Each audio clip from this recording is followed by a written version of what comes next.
Open the waiting room, Lily. All right. I will let you know when everybody's in. Harry, I'm going to mute your microphone.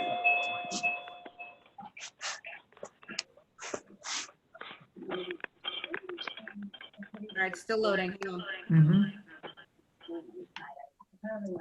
And his name of the company, AIG, something like that. Why do I hear echoes? Yeah, Athletic IG, that's right, was going to pay for it, and so he submitted it to both. Now, if he submitted it to both, I can imagine a time where he didn't catch that. Or I can imagine that one of the budget, or he could have been embezzling. If that's echoing, you may have to shut yours down. Okay. I plan to shut it down. Oh, okay. No need for me to. Yeah. Huh? I like to watch. Yeah. Just let me know when you're on, Lil. Yeah, this one person's loading. I'm not sure why it's taking so long. Okay, here we go. We're good. We're Okay, all we're good. yes. Everybody is If I can just remind everybody that's out there to please mute yourself, other than the town council and the other officials of the town, unless I recognize you. Otherwise, we're picking up the background sound or the conversations that you're having. Everybody can hear. So I would appreciate it if you would please mute yourself unless recognized. Thank you. Thank you for bearing with us, as we deal with this, the technology. We had a little bit of an issue with too much feedback, so we had to scatter again. So now we're going to go back and continue. So we're going to open the meeting with a prayer and a pledge, Madam Clerk. Lord, assist with thy Holy Spirit of counsel all those who are serving in positions of authority and responsibility. I apologize, I cannot stand. I pledge allegiance Pledge allegiance to the flag of of the the United United States of America and to the republic for which it stands, one nation, under God, indivisible, with liberty and justice for all. Roll call, please. Mrs. Bartimoli? Here. Mrs. O'Hara? Present. Mr. Rozier? Here. Mr. Zelinski? Present. Mr. Vadney? Here. Next item is a continuation of the public hearing on the proposed 2020-2021 budget. Is there a motion to open the public hearing? So moved, Mr. President. Motion by Mrs. Zelinski, seconded by Mrs. O'Hara. Any discussion? Hearing none, roll call vote. Mrs. Bartimoli? Yes. Mrs. O'Hara? Yes. Mr. Rozier? Yes. Mr. Zelinski? Yes. Mr. Vadney? Yes. Madam Clerk, you'll be able to direct me if someone is looking to address the council during the public hearing? Yes, sir. Okay. I have a N. O'Brien with their hand raised. I see that. I can see it doing that, but I know there's a lot more people than I can see on my screen, so I don't know. They We'll could have to be go out one there at a time. in right field, but, so, hearing is now open. Mrs. O'Brien? Oh, hang on. Hang Yourself. on, you're muted. Hang on. Hang on. I'm trying to, oh, there you go. Yeah, Yes. there you go. I was just following the rules and I did not unmute. I'm sorry. So my name is Natalie O'Brien. I live at 128 Old Great Road and I'm a teacher at Smithfield High School. And I am here to advocate on behalf of funding for the Smithfield School District and to give us whatever it is that we need. And these are difficult times and I think your support more than ever is needed. I spoke about a week and a half ago about some teachers. I was very pleased to be recognized as the Smithfield Teacher of the Year. And I spoke about the benefits of so many teachers in our district. And I talked about Pat Kalenko, who is someone who has been laid off, and she is a mentor to me and so many, and she has made a tremendous impact. So it is hard for all of us during these times, but I truly believe that teachers are the most important resource in a classroom, and that we shouldn't cut teachers and we shouldn't cut programs. And I know that it's hard, but education matters. And I was someone who was involved in NEASC during our last, accreditation. And I was a little bit a part of this, vision of the graduate that has come up that Karen Ryan and Kim Rawson led. And parents want their kids to be educated in math, science, social studies, but they want their full kid to be educated. And they like my kids in the district. So I speak not just as a teacher, but as someone who has students, who has children here. Like it's about making sure that every kid has the opportunity to access everything that they possibly can. So I just ask you to please give as much money as you possibly can to support our school district. Like I know there's talk about Hollowell. It's right down my street.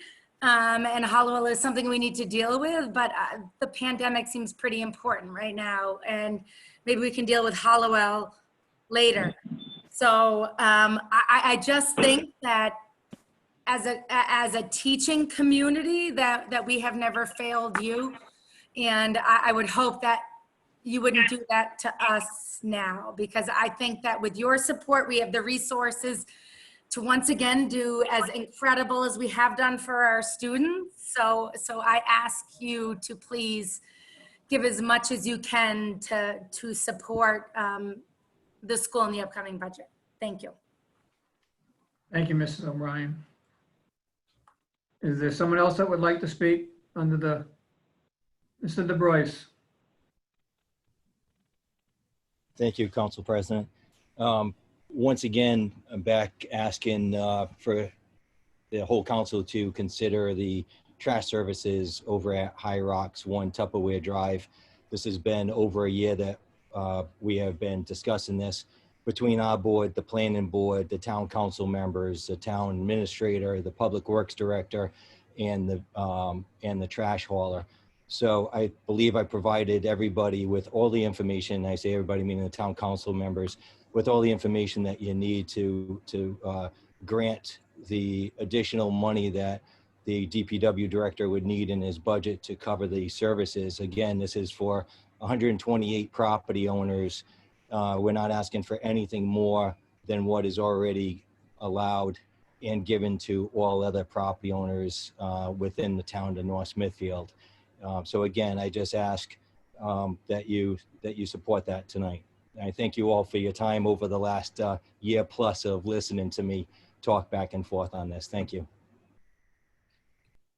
Anyone else under the public forum, public hearing? You got anybody, Lillian? James Lombardi has his hand up. Still Lombardi? Thank you, Mr. President.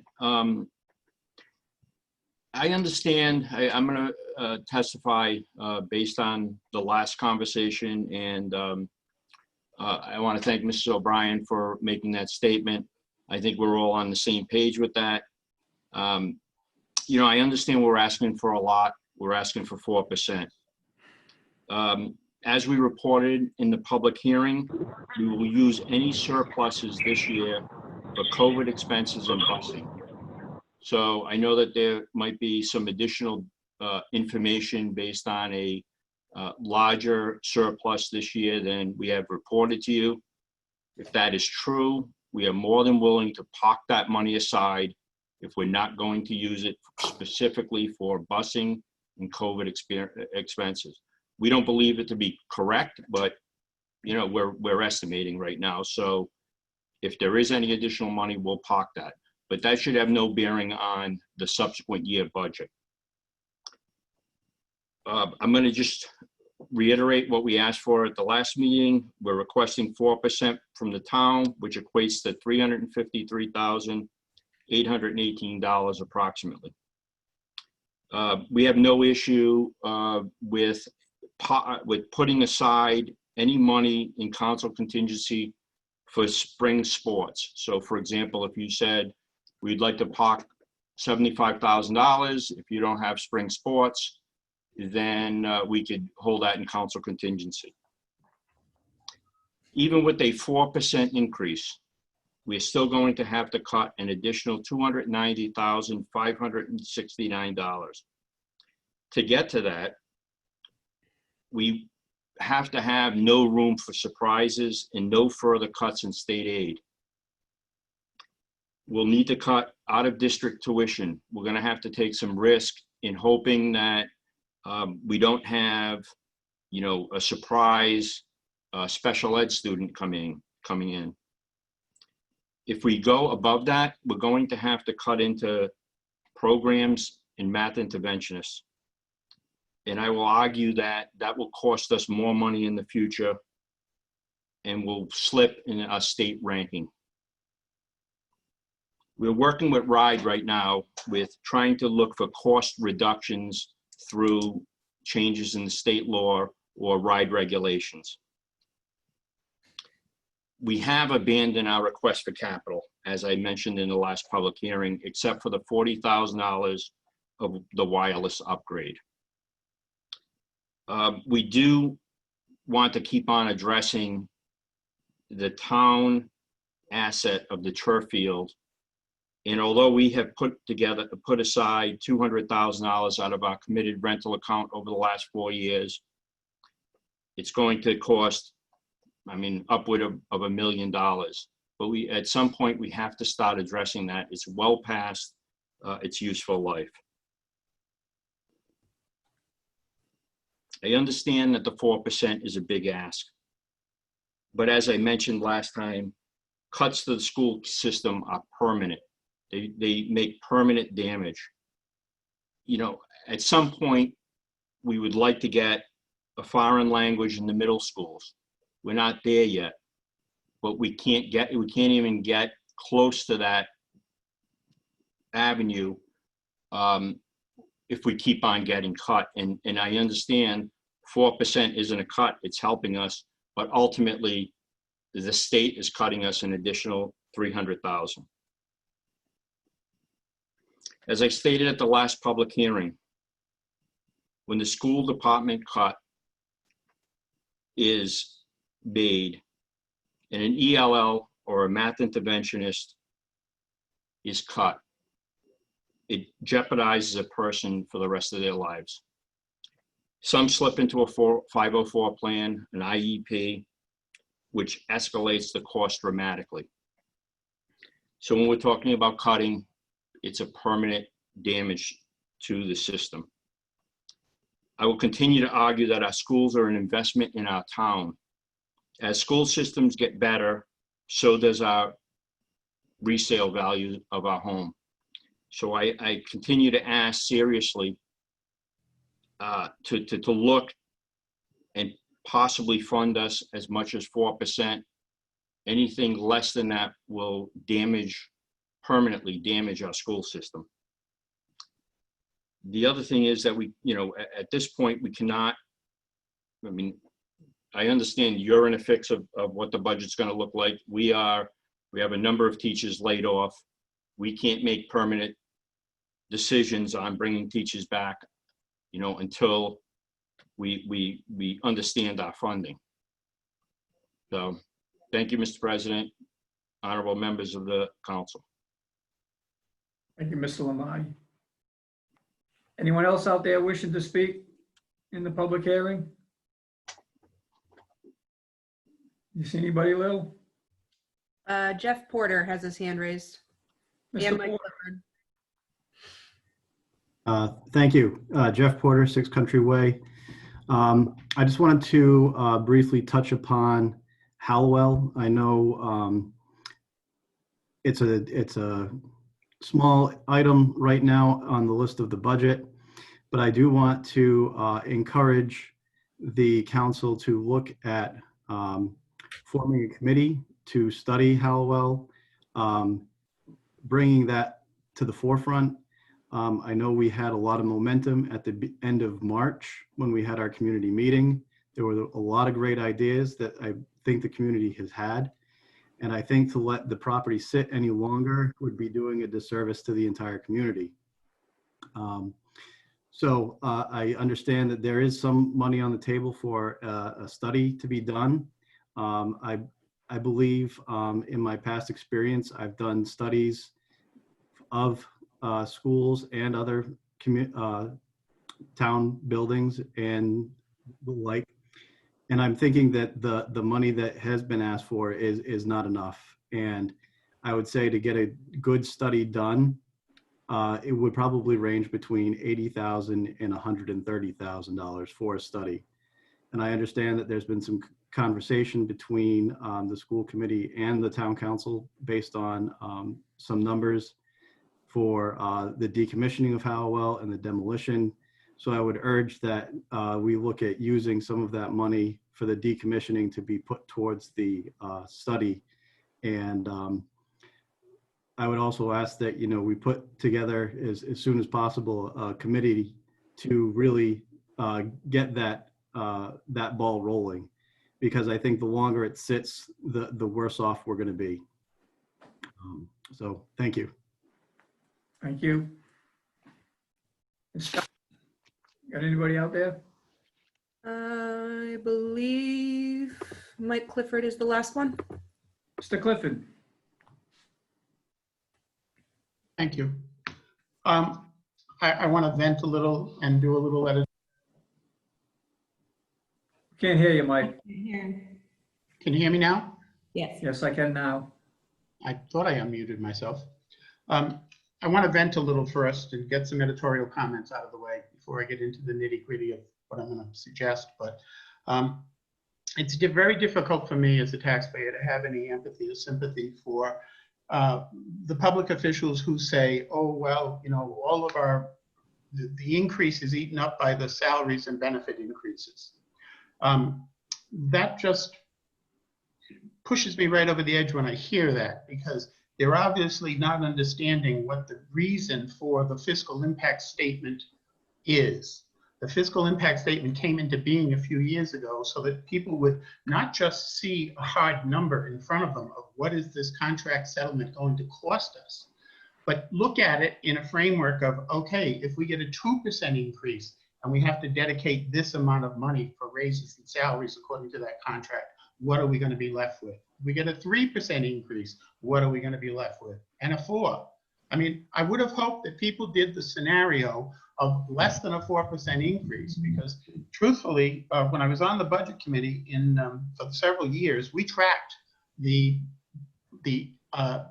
budget increases of every district in the state. And for FY14, the average increase of school department budgets was 2.1. In FY15, the average was 1.9. And in FY16, the average was 2.13. Now that's state aid and the local appropriation. And in 2016, we looked back from 2011 to 2016, and North Smithfield's budget had increased by 17.46% over that period of time. That was the 5th highest increase statewide of all the districts. And at that time, we had a superintendent who liked to tell the public certain things, but not lay his cards on the table.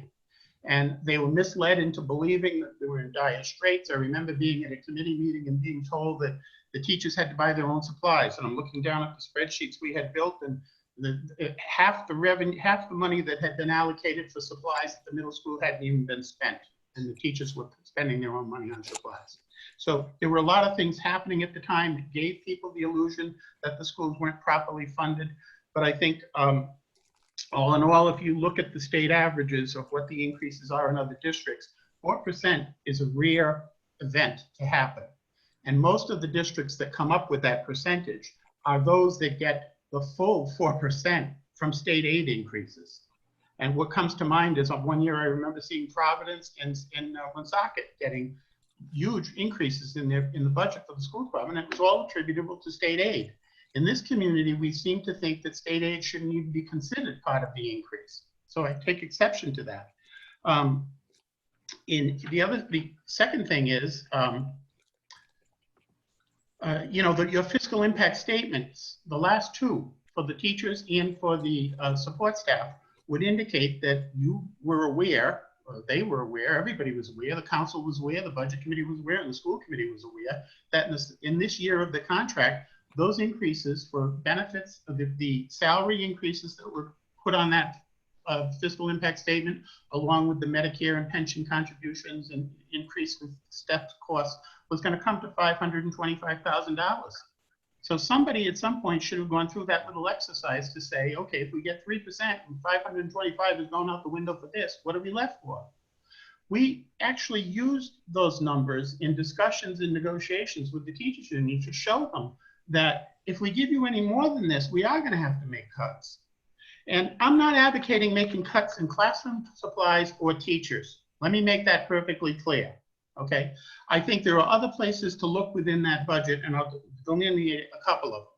One year we did recommend a 0 increase, and we gave them a list, a checklist, and said there's $1 million in decreases that can be made for these, but in these budget line items, and you won't have to cut a paper clip. And Lisa is on this Zoom meeting, I assume. She was given that list, and she chose to go with about $600 and some odd thousand of cuts from that list. So until they do that exercise, I'm not prepared to clamor for giving them more money than what the budget committee and the administrator have recommended. I think, you know, it's easy to say we're going to have to cut programs that hurt kids. I detest hearing that. It's a hostage situation, and it's uncalled for. There are other things that can be reviewed that shouldn't be at the top of the chopping block. And I'll also say that I'm, you know, building up your budgets for salaries and benefits. I remember in 2018, the school department issued raises to their administrators and central office staff that went all the way up to 11%. And in the same year, the town gave raises to their department heads that were exorbitant. This year, the town is recommending a 21% increase in one person's salary and a 6.8% increase in another. The budget committee in 2018, which I was not on, quit. This was one of the points of contention that they had. They said, you can't just keep raising everybody's salary to keep them comparable with other communities because it's apples to oranges. And some people are leaving for certain reasons. I mean, we had a great administrator at the high school leave. I don't blame the gentleman at all. He would have been a fool not to.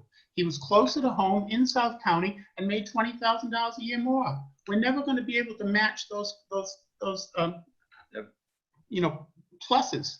So it's kind of foolish to think that if we just keep jacking up the salaries of administrators and department heads, they're all going to stay here forever. You already did that once with the tax assessor, and she's already gone. So I think, you know, and the budget committee in 2018 had the same sentiments. And the budget committee before that had made the same recommendation. Yes, you have some positions that pay less than they should. When there's attrition and that person leaves, raise it. It's not even a good morale booster to be a 25-year veteran in your job and see the neighbor who's sitting in the chair next to you get a 12% increase in their salary when you've been here 25 years and you're still getting the 2%.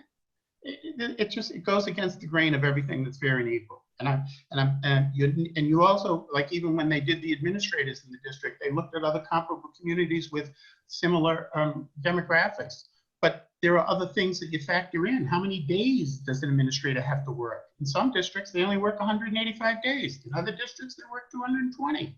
So there's a variable. You have to look at the per diem cost. So I really think that has caused some problems, and I'm totally opposed to it. And that's why I'm having a difficult time having sympathy for the situation you're in now. The second thing is,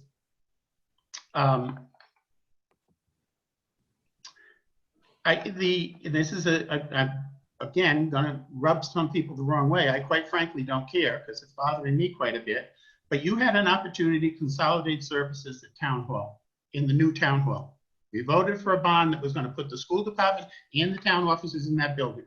When I looked through this budget today and saw the dollar cost for the business department for the town and the business department for the school department and the technology department for the school and the technology department for the town, it just drove me insane to think you had that opportunity in front of you to maybe down the road make some nice significant cost savings and allow more money to go into the classroom and to programs for kids. And that is what we are all supposed to be about. But that doesn't usually happen. So that incensed me, that you had an opportunity and you passed it up. The school department, the busing, I believe, I read in the paper a while back where we didn't go out to bid when the contract with VETCO came to a close. We rolled it over and renewed it and negotiated privately. Smithfield had a contract with VETCO, and they did the same thing for several years. And then the town council forced them to go out to bid. And what do you know? Lo and behold, they saved a ton of money by going out to bid because they got another contractor at a lower price. So, you know, when things like that happen and we don't make an effort to try to make the savings or scrutinize where we're spending the money and how, I don't have a lot of empathy. I have also said time and again that, you know, I don't understand the propensity to budget the Medicaid revenue on the low side. And I went over the numbers at the council meeting, but I'll repeat them for the benefit of the school committee people who may be listening. In 2019, you budgeted 185,000, you ended up collecting about 100,000 more, 274,000. 2018, you budgeted 150, you got 218,000. The year before that, 205,000, you ended up with 242. This year, even with the closure of the schools and the COVID issues, you still collected 187,000 in Medicaid reimbursement. There's no harm in boosting that number up to what is a realistic estimate of what you're going to get for revenue. That's that much more. That's that much less that you'll have to cut to rectify the budget and reconcile the budget. So you can keep it at 185,000 and collect 274, so you end up with a nice surplus. But you're telling me that it makes sense to do that instead of cutting instead of raising that revenue so you don't have to cut a program? I don't agree with that. So I think we make our own circumstances sometimes, and it bothers me to no end when I see it happening. I certainly don't think that any changes should be made in increasing the appropriation at this time based on the what ifs of COVID. The what ifs of COVID are out there in every school district in the state, and nobody knows what's going to be reimbursable, what's not going to be covered by the state, what's not going to be covered by the federal government. So before we go handing out more money anywhere, why don't we actually see what the state does determine is going to be reimbursable by the state, what will be picked up by the state, and what the federal government is going to pony up for. In 2018, you added $100,000 to the taxpayers' budget, revenue side. You collected $100,000 more than you needed for taxes because we had a July meeting where you said, oh, well, we have to put aside $100,000 in contingency in the event that state aid was cut. State aid to education wasn't even on the block, and you put it aside for the school department in the event that state aid was cut. It was never being threatened to be cut. It was the motor excise tax that was holding up the passage of the bill budget. So, you know, I maybe not all the residents in this town care about it or remember these things, but I do. So when you get yourself into a pickle financially, I think back on and reflect on all these options that you had along the way where you made poor choices. And I don't feel I should have to pay a higher tax because you made poor choices. I do remember hearing the budget committee, I think it was, that said, you know, the unemployment in this town is 14%. I'm not whining for myself, believe me, I'm very comfortable. But I do have a lot of empathy for the people in my neighborhood who I know, and the elderly who are living in town that I know personally, and people I know who don't have, nice pensions and the like, or still employed, or, you know, they're retired and living on a fixed income of Social Security. And you do have to consider them. They're a big segment of this town. So I hope you balance your decision tonight, and truthfully, I hope you make no changes tonight except to approve the budget that's in front of you and stick with it and let the school department go through their exercise of adjusting their budget. And hopefully they'll look at some line items that might not impact the classroom setting and the student programs. I would say that I sent a spreadsheet this morning to Mr. Lombardi, an Excel file. I sorted the budget by object code, like the budget committee used to do. And I sent that to him and said he might want to share it with others. I don't know if he did or not, but it looked at that, and there were several line items, you know, which wouldn't be painful to look at to reduce, jumped out at me. And I think that, you know, if you took the opportunity and the time to do that, you'd see the same thing. I'm sure when they gave these estimates back in December, that the salary and benefit numbers on this spreadsheet must have changed by now. And I think that's where they start. And then look at the other items like the transportation account, the true transportation fuel account, the heating oil account, the technology account. I mean, there's questions there about the technology account actually. And then there are some other smaller line items, but there's plenty of places to start here where to let them review. So I do have a question though about two items in particular on the school department budget, if somebody could answer it. On number 5, object code 5347, let me see. Contracted service 53417, I'm sorry, it's very hard to read. Contracted nursing services. I don't understand why that number is going up to 229,000. It's almost like $100,000 increase. And I look back in last year's budget, in FY19, you spent 92,000. And apparently that was something that came in over the summer, the need for a one-on-one nurse or that nursing care. And you put in the budget, an adjusted budget number for that line item of 117,000, but yet you only ended up spending 92. Now we're looking to go up to $229,000. I'm stuck on that because you're showing year-to-date expenditures of 72,000 and change. And as of December 23rd, when school was actually in session, it was still only up to 41,000 and change.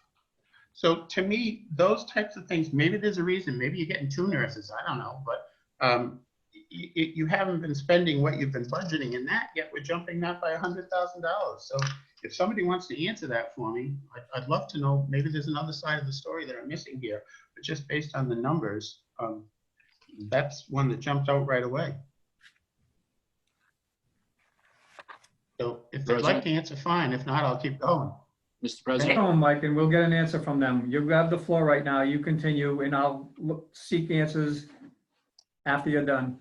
Well, the problem with that, Paul, is, and I appreciate you doing that, but I really find it very frustrating to have them give the answer when I can no longer speak, because sometimes the answer that's given is inaccurate or they're leaving out a piece of the answer.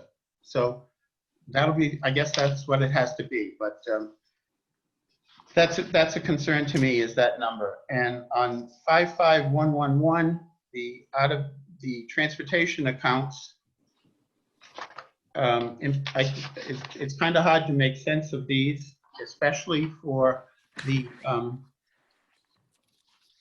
one that is coming out of central office for 40, and it's identified as line item. It's on page 7 of the handout that I gave to Jim. And it's general ed displaced OOD transportation. That and the special ed out of district transportation. I'm wondering about the increases in those line items. I'm also wondering, how did the special ed students going out of district go out of district all year on the buses? Or did we pay the state even if we didn't use the services on the buses? How did that work?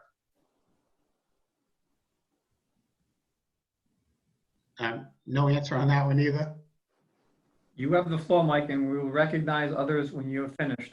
Well, I'm wondering if Lisa or Mr. Lombardi would like to jump in and explain it.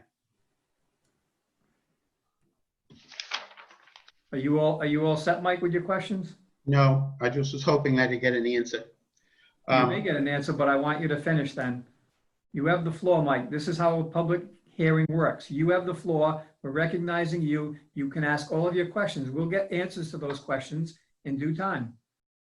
Well, Paul, in past, and with all due respect, in past budget hearings, the answers, there was an exchange. And the budget committee was asked to provide answers to questions asked by residents, and so was the school department. And it was not after the fact, it was an even exchange. But I'll comply with your rules and we'll move on. On item number 55630, the out-of-district tuitions. I heard Jim say that they might be able to, find some savings in there. And I certainly hope that they're able to, because looking at these numbers, I don't see where that line item should be increasing to the amount that it does and is. In the past years, this, the numbers have been in the 300s. And now I'm talking the 4 last years. And now next year it's gone up to $480,000. And year to date, which maybe the students didn't stay at those out of district placements, but year to date, it looks like as of June 23rd, it was about $300,000 for just the Bradley School. The Bradley Partnership non-public school 180-day and the Bradley non-public 180-day program. So those 2 programs alone were $300,000. And I'm just looking at this saying, I'm not quite sure how this is working, because those 2 programs alone have been in the 300 range for several years. And now it looks like they're taking quite a leap up to, 400 and change, 480 and change. So I would say that needs to be looked at. Under 56101, it does look like there was an inordinate amount of money that was spent this year out of this year's budget for instructional supplies and materials at North Smithfield Middle School, and also that was $170,000, and North Smithfield High School $101,000. And those were well beyond what was budgeted for those line items. There was only $68,000 budgeted for the middle school. They spent $170,000, and there was $500 budgeted for the high school, and they spent $101,000. So I don't know if they're pre-purchasing supplies for next year, or if it was, technology, although technology shows up over budgeted and overspent as well. So I did have a question for them about that, but if you're not going to allow them to answer it, I guess I have no choice but to move on. So I shall. The fuel account for the busing, it's noted that they're purchasing 31,000 gallons at $3 per gallon. And that's what they base their budget on. But for the last 3 years, the budget was 61,000, 77,000, 76,000, and now we're going to 93,000. In my mind, fuel oil is on its way down like heating oil. So I'm wondering if they made any adjustment to that, or could make any adjustment to that. The heating oil for the high school and the middle school, same situation. I wish they would look at those line items. And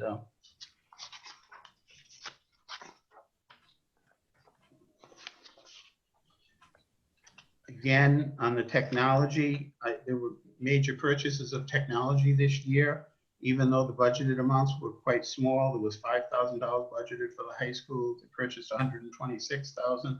I'm assuming that must have been more Chromebooks, but they won't be able to answer that for me. But I'm assuming that went way over budget because of that. The total adopted budget was $28,000, and $334,000 was spent for technology. So I'm assuming that must be where it is.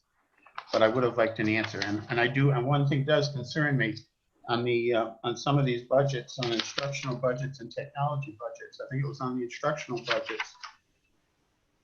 They're dropping the budget for this year, for the proposed year, for supplies and materials in some of the buildings. And that makes me nervous because, hold on a minute, I'll find one to give you for an example. What I'm hoping is that we're not reducing that this year because we've pre-purchased supplies or something with this year's money. Because if we truly do need to fund that at a level of, say $10,000 a year, it's not going to do us any good to drop that budget number to $1,000 for this year because we pre-purchased with this year's money. Because next year we're going to be 9,000 short before we even open the door. So I'm hoping that didn't happen here, and that we avoid that type of bookkeeping. And I'll just tell you for a minute here.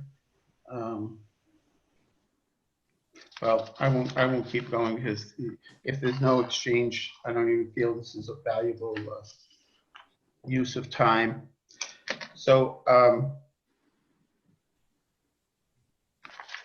won't bother, but I will say on the town side, I'm disappointed with the road repaving because it basically sounded after listening to the discussion at the last meeting that we're only going to be using the money to pave the streets that are having the water line put in.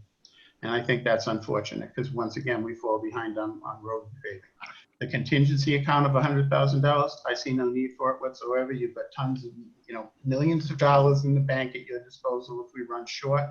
And yes, we might run short, but if it's a choice between, having $100,000 in the contingency account that we don't need, or putting money into road repaving, I'm all for the road repaving, or any other item for that matter.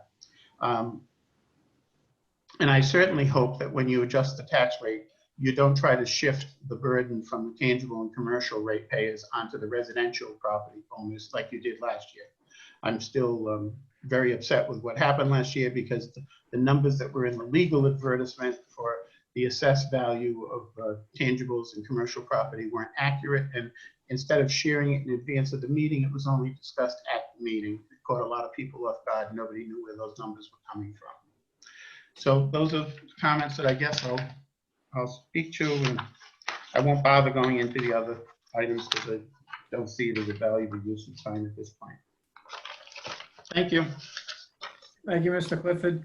I see you got your hand up, Mrs. O'Brien, but I want to give everybody a first chance to go through this. I'm going to ask the superintendent. I don't want to put him on the spot, but does he have answers to some of these questions that Mr. Clifford asked? Yes, Lisa, why don't you unmute yourself as well?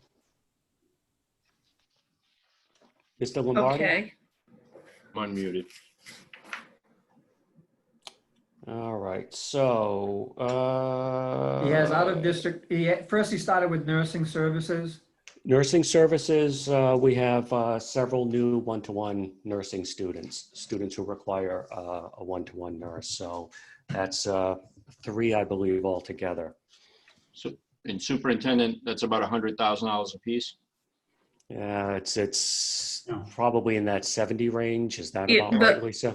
The line item increased by $76,440. And that's the third one-to-one nurse that we need to bring in. Correct, I believe so. Next item was out of district transportation. Out of district, I'm sorry, go ahead, Lisa. Out of district transportation has gone up exponentially this year, not only for our district, but many other districts throughout the state. Our actual budget that we had put in place this year was exhausted in March. I think we have maybe a couple of thousand left over and that's it. We would have been running a deficit in those lines from March through June had we continued in school. Are those part of the state services, the state busing contract? Correct. Yes, that is the state busing having contract. to do this. Yeah, I've met with our regional consortium of the other districts, and we're in the process of mapping out our students who need to go to out-of-district placements, mainly for special education, to see if we can come up with a more efficient means and then go back to RIDE and the Department of Ed in the state to sort of break the legislation that names statewide as the only provider, when we think that maybe we can do it locally and regionally for far less money than what we're being charged. While we're on transportation, I'd just like to make one comment because Mr. Clifford had mentioned that we did not go out to bid for busing services, and I did hear him say that one other time in the past.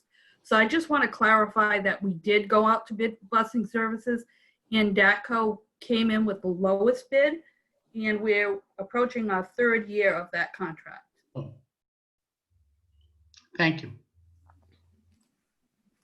The next item that he referenced was instructional supplies about the middle school and the high school with the higher spending than what was appropriated or we did because we switched over to distance learning and this upcoming school year looked questionable as well.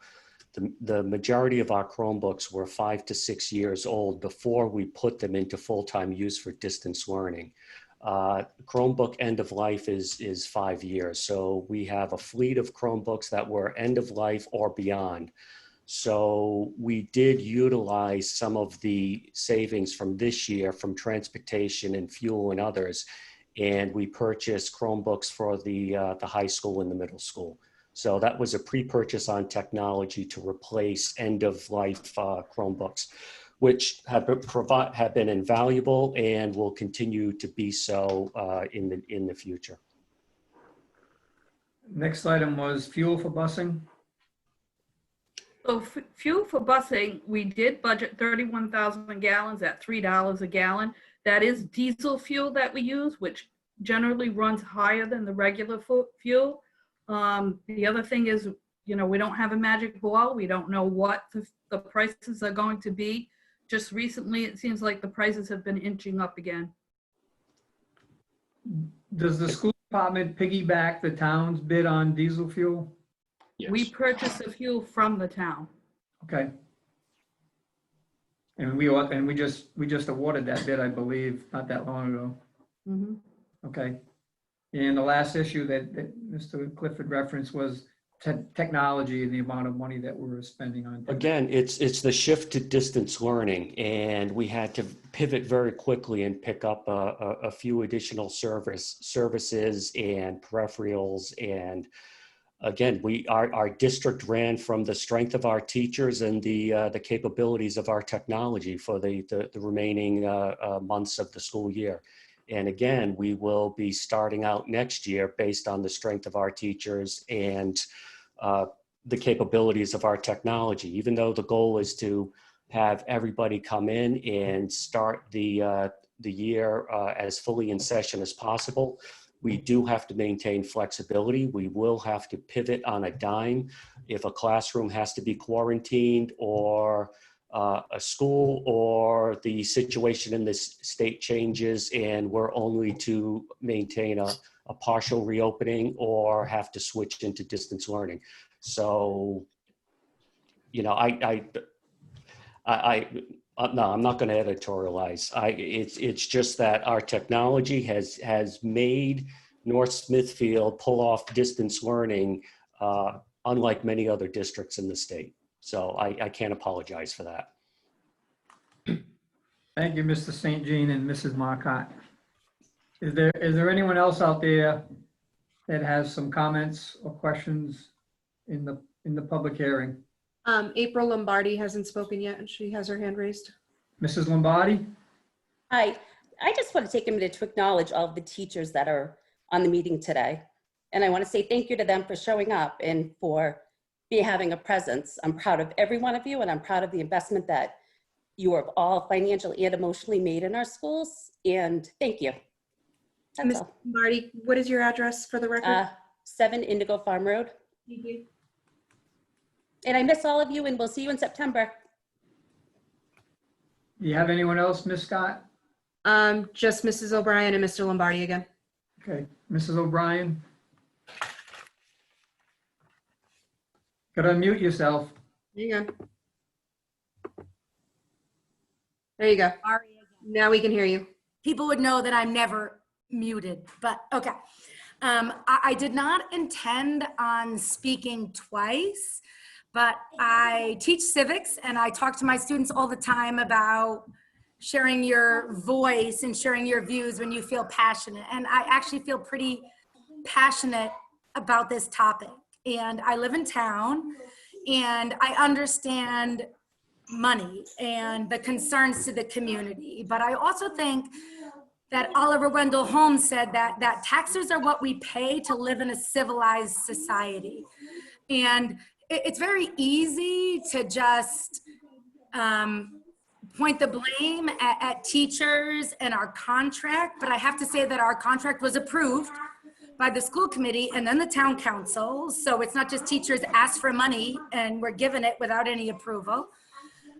And I know that our last education commissioner talked a lot, and I believe it, Deborah Gist, that like a teacher in the classroom is the greatest indicator of success. So I know we're moving into distance learning, perhaps, but I just don't think that you can lay the blame on teachers who I think are professionals and artists for this burden. And I have to say that although maybe it will cost our community a little more money, although I think the town council should totally give us what is being asked for, like, there's also enlightened self-interest. Like, don't be foolish to think that this doesn't benefit you in your home, that now you live in some great community, that now there's a higher property values. And I am a department chair, and I've been asked for more and more, Mr. Clifford, and I've given more and more, and I think that I am worth every penny that they pay for me. And I don't know, you were a teacher. I don't know, I guess you must have asked for less money, but I asked for what all the teachers in this community deserve. And we are always rated towards the top. And I think that we deserve the best. So I don't want to wait to see if we can get the money from the state to educate the kids in this community and my kids, because I want them to get what they deserve now. And I think that this community should be able to respond to that effort. So I do applaud you and your dedication to this community. And I obviously do a lot of work and the research, and that's wonderful. And I applaud that. I just happen to disagree on a lot of things. And just, I had my 5 minutes and you had your 25 minutes. So I felt like I should just come back and share a different perspective. So yes, it's about money, but it is about kids in our community. And if you don't have kids in the system, then it's about your property taxes. And it's just about creating a better tomorrow. And we can do that. And I do think that we do that in North Smithfield. And I think we have phenomenal teachers who shouldn't be denigrated because they got a decent contract at one point, where oftentimes we have decided to accept less. So we are here for the community, and we support the community, and we certainly hope that you support us. So thank you.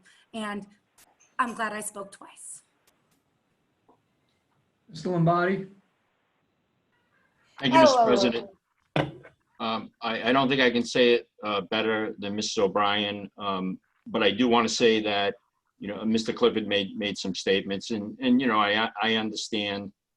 There have been times, I'm sure, that he can point to that he's accurate, but it's probably immaterial at certain times. Right now, when this new leadership came in, there are no special contracts with any administrators. There were in the past. Everybody gets the same. So all administrators get the same. They can get up to a 2% raise subject to the superintendent, and that's it. That was a very tough thing to do, to get that imposed, but it happened. It's very difficult when we know our teachers are doing a wonderful job, that the negotiating committee has to go in and negotiate a contract when we know that many times we want to pay them more because they're doing an unbelievable job, but there's only a certain amount of money. And at the end of the day, we say tough things to each other, we come to the table, and we do everything we possibly can on both sides, and then they leave and do an unbelievable job.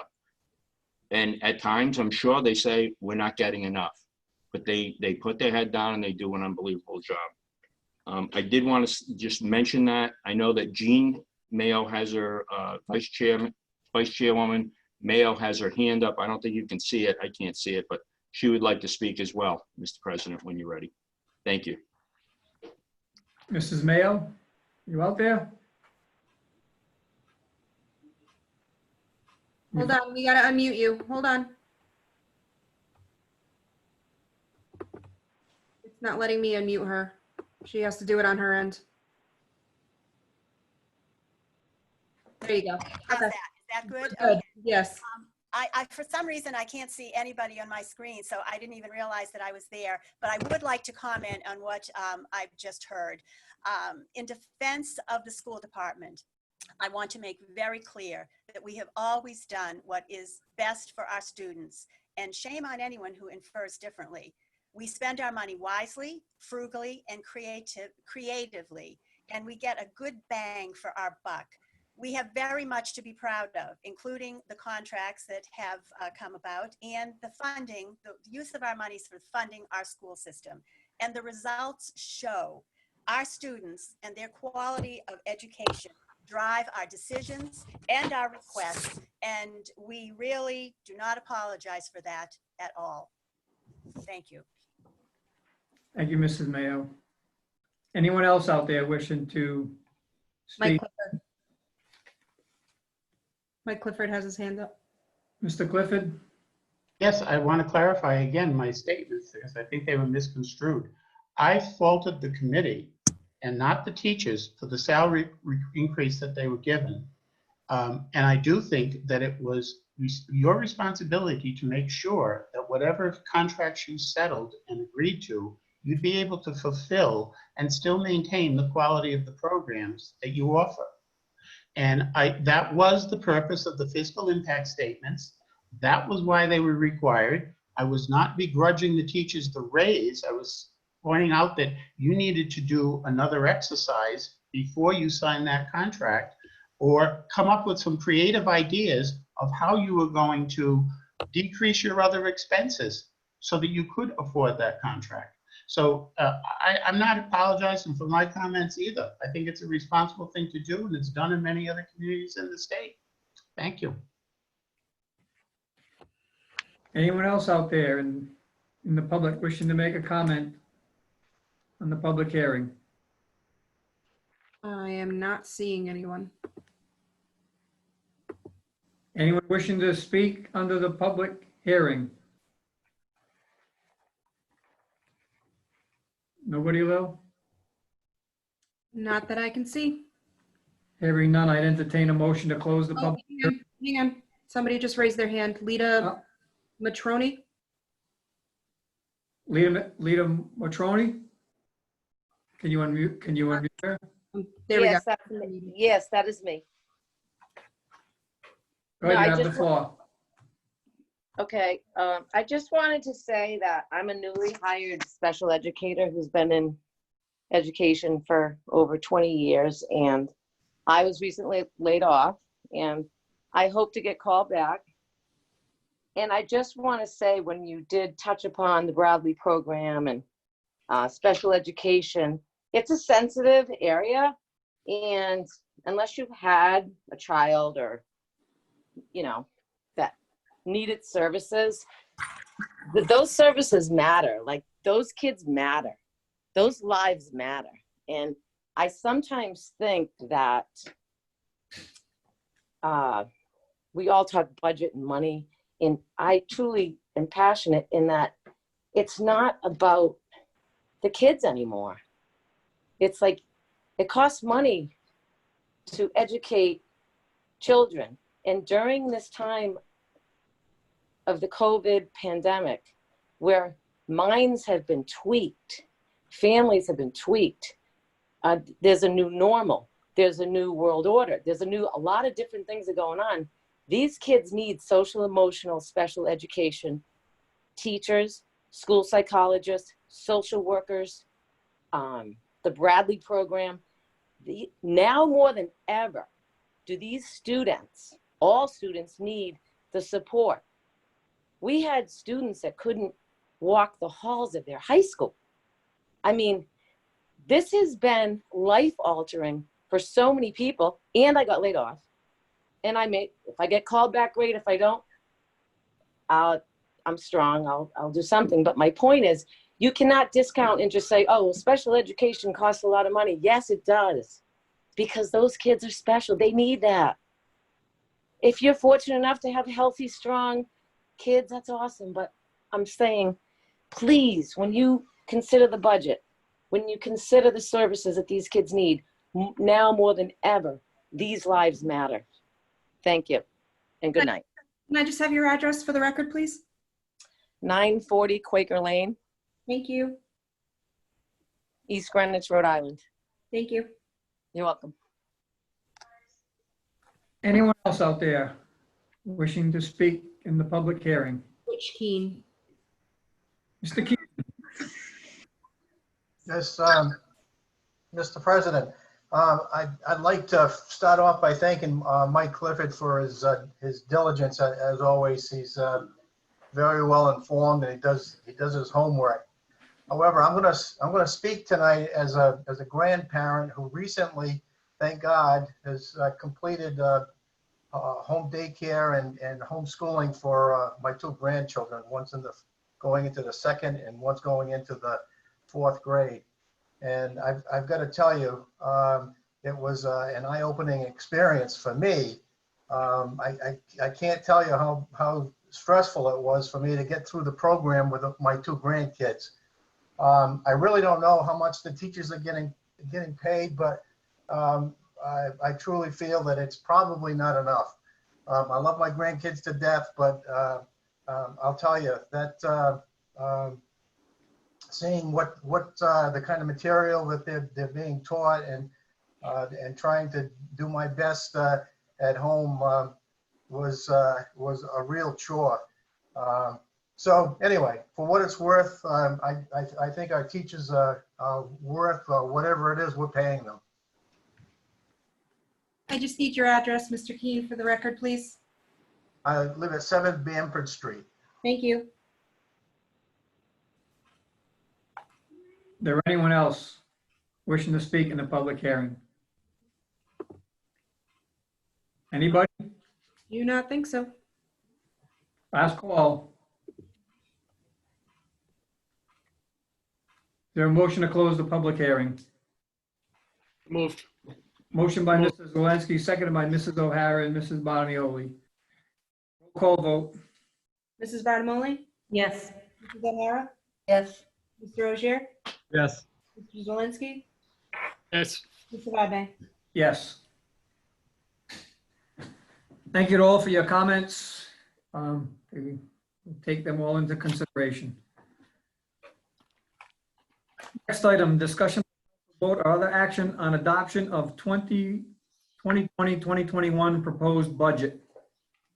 Just so we'll all kind of be on the same page as we go through this.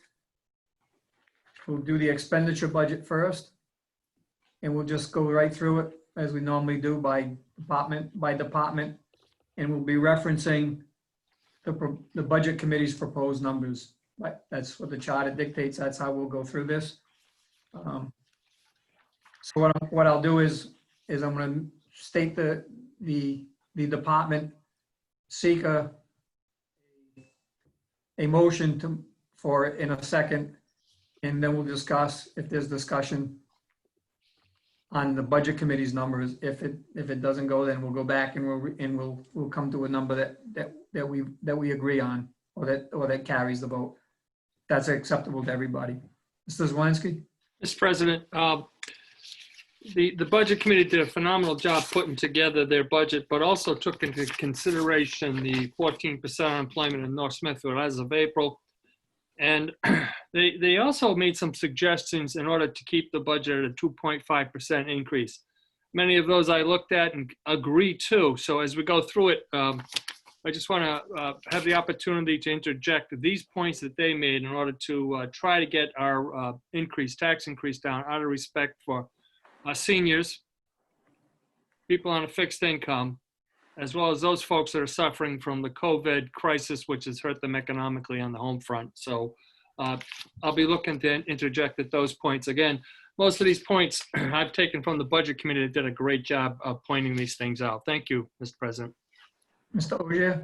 Yeah, Paul kind of beat me to it, but I was going to say, I know when we're looking at the Budget Committee, they did put in for a COVID impact of 2.5%.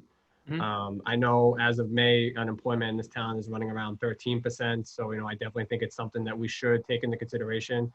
I don't know if I agree with, every area that they cut, but I think, if we can get as close to, say, that number, I think we owe it to the residents of this town. I think it's a very tough situation for all of us. It could be easy just to pass 3.7, but I think we were elected to best represent the town, and a lot of them are hurting right now. And I think whatever we can do to help them out, we owe it to them. So I would like to know, when we're discussing, are we going to be discussing the COVID adjustment number and debating from there? Or are we going to be taking the face value number that's on our sheets tonight? Because I don't believe the spreadsheet was reflected of a COVID impact. No, it doesn't, but by charter, we need to follow the budget committee's recommendation. We can amend that at any time. That's the point. We need to have a base start to get a motion and a second for discussion. Once we're in discussion, we can discuss those things. Okay. Any other council members? No? And the budget committee is still with us? You're still with us, right, Bill? Yeah. Yes, they are. They're muted, but they're still with us. Okay. First item is the town council recommended. The recommendation from the budget committee is $16,750. Is there a motion to approve a budget for the town council of $16,750? So moved. Motion by Mrs. Bottomoli. Is there a second? For discussion, Mr. President. Second by Mrs. Zelinski for discussion. Mr. President, historically, this has come up twice while I served on this town council. Not this town council, all previous town councils. All 2 times I voted no to take a pay increase, cognizant of the effect of tax. Even though it's such a tiny amount, I believe we should lead by example. I didn't vote for this last stipend increase for town council, and I certainly, I made the motion. I would like to say that we return back to $13,500, which was the fiscal year 2019 stipend. Procedurally, we can't do that. Can't change the stipend of the town council or the administrator. Oh, thank you. You're right. I forgot. Yeah, I just got carried away in the moment. Thank you, Mr. President. Any other discussion? Hearing none, roll call vote. Mrs. Barnamoli? Yes. Mrs. O'Hara? Yes. Mr. Ogier? Yes. Mr. Zelinski? No. Mr. Vadney, Yes. Next item is probate court in the amount of $8,084. Is there a motion to approve probate court in the amount of $8,084? So moved, Mr. President. Motion by Mrs. Zelinski, second by Mrs. Bottomoli. Any discussion? Hearing none, roll call vote. Mrs. Barnamoli? Yes. Mrs. O'Hara? Yes. Mr. Ogier? Yes. Mr. Zelinski? Yes. Mr. Vadney, Yes. Next is the town solicitor in the amount of $159,764. Is there a motion to approve the town solicitor's budget of $159,764? Motion by Mrs. O'Hara, second by Mrs. Bottomoli. Discussion. Discussion. Mrs. Zelinski. Mr. President, I know that we have a few things on the horizon for extra litigation, but looking back historically on a budget, the past 4 years, we had budgeted $203,000, and on average, we spent down, let's just call it 51,000. Excuse me, 25,000. So we can't change this? Is that what I'm hearing? We can't make, I would like to make a change. No, we can't. I'm just getting a motion on it. We can, that's why we're discussing it. We can change, if council wants to change, we can change those numbers, but we need to start somewhere, so I need to start at the base. Is there something that you'd like to change? Yes, Mr. President, extraordinary litigation from $40,000 to $35,000. That's a motion, I guess. Well, it's for discussion right now, but we'd have to go back and amend the main motion. But for discussion, we can keep that number at 35. We'll put it at 35 if that's what you'd like to see, and the council will vote on it. Mr. Ogier? What happens with the unused funds in extraordinary litigation? Do they go into some type of reserve count, or do they just get carried over as a surplus? I believe it goes back into the surplus, but I'd ask Mrs. De Jesus to just verify that. The last 3 years we reserved it, and actually this year we're over our budget for extraordinary, so just keep that in the back of your head. So it's normally reserved in that line item? Yes, we usually reserve it. It doesn't go back into the general fund or into the reserve? It depends on what we have going on. Would the 35,000 create a deficit situation again where we maybe end up going over? Like, I don't really know what we're anticipating for litigation, but I know they originally requested 100,000, so. I don't know what's in litigation either because I don't go in executive session. You all know that more than I do. But I do know that we went over on the whole legal department, and thank goodness we did have money reserved for the police contract and so forth, so. I know that we do have a couple things out there right now, and one of them could be substantial, my fear is, and I would be hesitant to cut that number for that reason, because, yeah, we end up, we go by it, or we take the approach sitting and going, well, do we really want to go down this road, knowing it's going to cost us X number of dollars? Mr. Zelinski? Yeah, Mr. President, if we're reserving this, what is in that reserve account for extraordinary? How much do we have in extraordinary litigation? We don't know off the top of our head, but I know we expended a lot of it with the Okay, so if I may interject here, if we go back to 2017, we had adopted 76,425. We spent 61.4. 2018, we had adopted 62,000, and we spent. I'm going to round up to keep this easy. 7,000. Yep. We had in 2019, we had budgeted 40,000, spent 7,200. Now this year, as of May 31st, so we had budgeted 25,000, and we have, as of May 31st, spent down $27,400. So I'm thinking if we have a reserve here, we have a reserve here, a substantial reserve. Would be nice to know that number. Hold on one second, Mr. Lindsay. Thank you. Thank you. To go back that far, Gary? Mr. President, do you mind as they're looking that up? Yep, go ahead. I guess this is one of those situations where we've talked about, I know we've talked about litigation in the past and, spending on it and whatnot, but, I think as we're looking forward in these conversations, if we're going to be talking about extraordinary litigation, kind of forecasting how much dollars are going to be needed or how many hours are going to be needed, and at least coming up with some mixed rate to at least come up with a gauge, like, what we have in a reserve, are we going to meet that? We should be able to easily come to those numbers to kind of gauge how much extra is needed to kind of fund it. So I think that might just be a recommendation for future years. I know it's a touch and go situation, though. It depends on what's out there. Yeah, Mr. President, just by eyeballing what we drew down on and what we should have more than enough money to cover litigation this year. Extraordinary. Mr. Uzowski, do you have a comment? Well, I'll defer until Mrs. DeJesus comes back with the summary. Okay. Hold on one second. I know we were over budget about 25,000, and we did a journal entry. So we don't have the exact number for. Hold on. Generally speaking, when we have reserves, they're reserved against specific for specific purposes, specific cases. In this circumstance, other lines it would be for other purposes. It's mostly in the capital end where we haven't finished the project or something of that sort, and that's what this would be. What you're looking at in this line is future cases or ongoing and future cases. I'd be hesitant to reduce this this line. I think we've managed this cost quite well with Solicitor Igliozzi, and that we have brought cases to a conclusion. But we have several out there. As you well know, we have the Buxton Hollow case that actually didn't exist when we started this budget process. We still are wrestling with Prime Healthcare.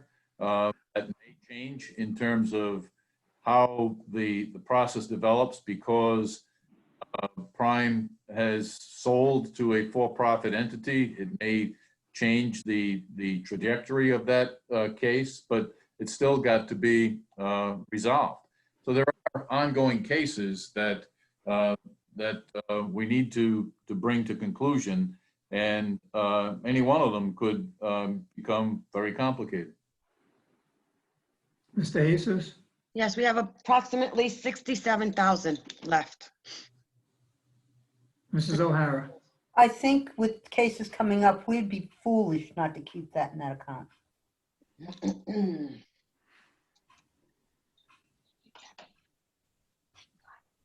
Knowing the nature of the beast, that's what I feel.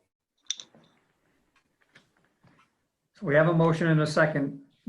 Does anyone want to amend? The maker of the motion and the second, do they want to amend? Who made the motion, Ms. Scott? Mrs. O'Hara made the motion and Mrs. Barnamoli seconded it.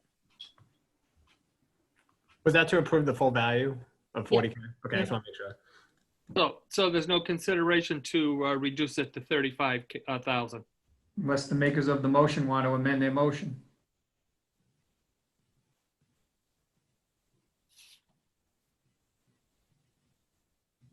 Do they?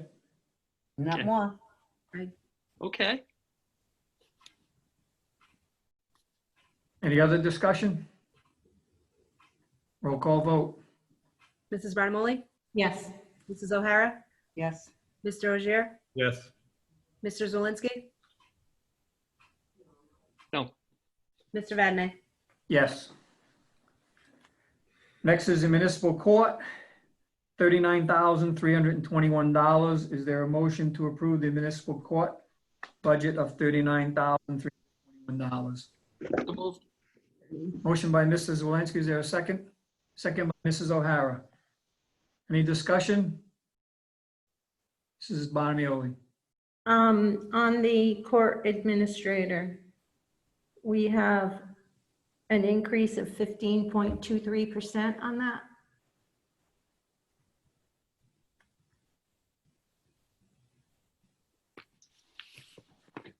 Yeah, $853.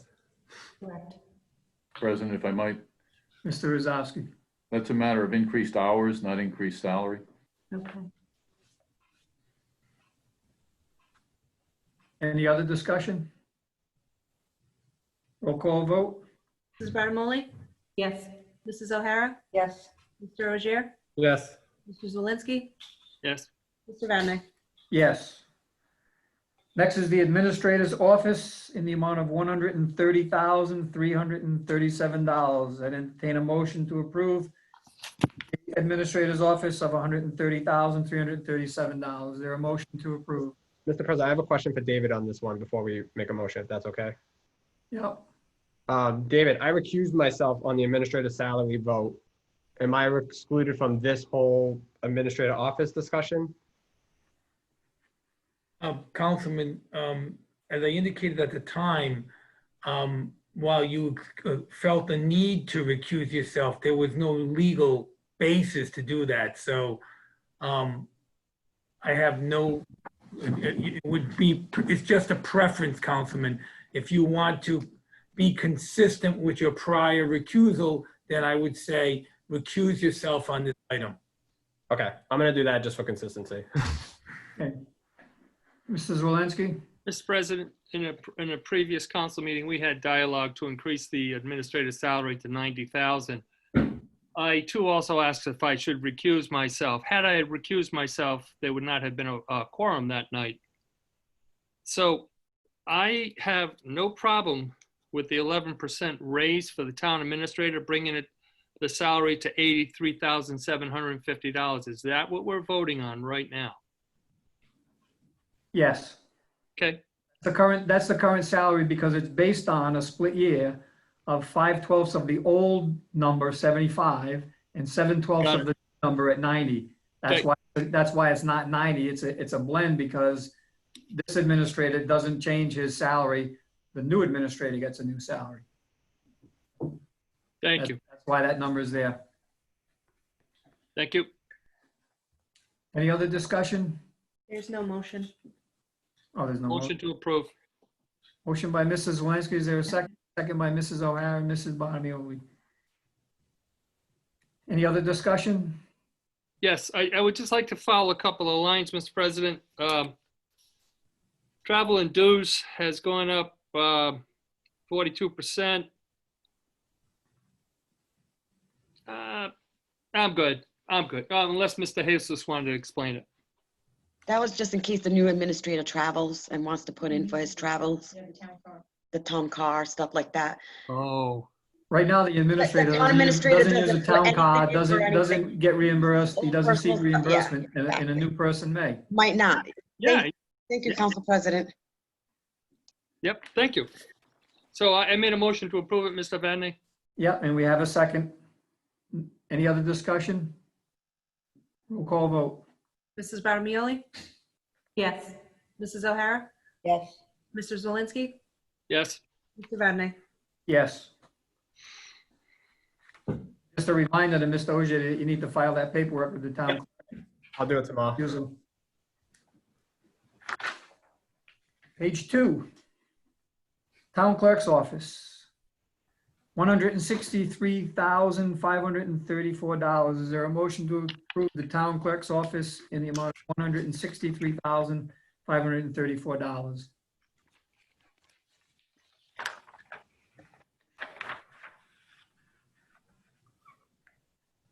No motion? Mrs. O'Hara. Make motion to accept the. I'll second for discussion. Any discussion? I have a discussion point. If that's okay, Mr. President. Yeah. Overtime, is that, I was curious what the overtime was related, because it's jumping from $400 up to $1,500. I wasn't sure if that was related to elections or whatnot, but. I believe that's what it is, but I'll let Ms. Scott answer that question. Yeah, I didn't want to assume. Yes, it's because it's an election year, so the recording clerk helps out all day election day, so we have the primary and the general election, so that's what the overtime is. Okay, thank you. You're welcome. Mr. Zelinski. Mr. President, if someone could explain the 2 consecutive years of salary increase for the deputy clerk. Look, I understand our employees are not remunerated even near close to other communities. So 2019, it was 35.9. 2020, it was 41. And this year, being proposed to go to $50,000. Can someone explain that to me?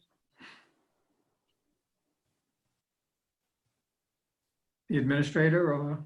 Does Gary want to explain, or you're muted if you're talking? Yes, I'm sorry. Could you repeat the question? Administrator, we've gone from the year 2019, a salary of $35,900 for the deputy clerk. And I realized I think someone changed positions within the town for that position last year. And it went to $41,000. Now we're looking for an additional $9,000 this year, or a 21, we might as well call it 22% increase. I don't know if you heard my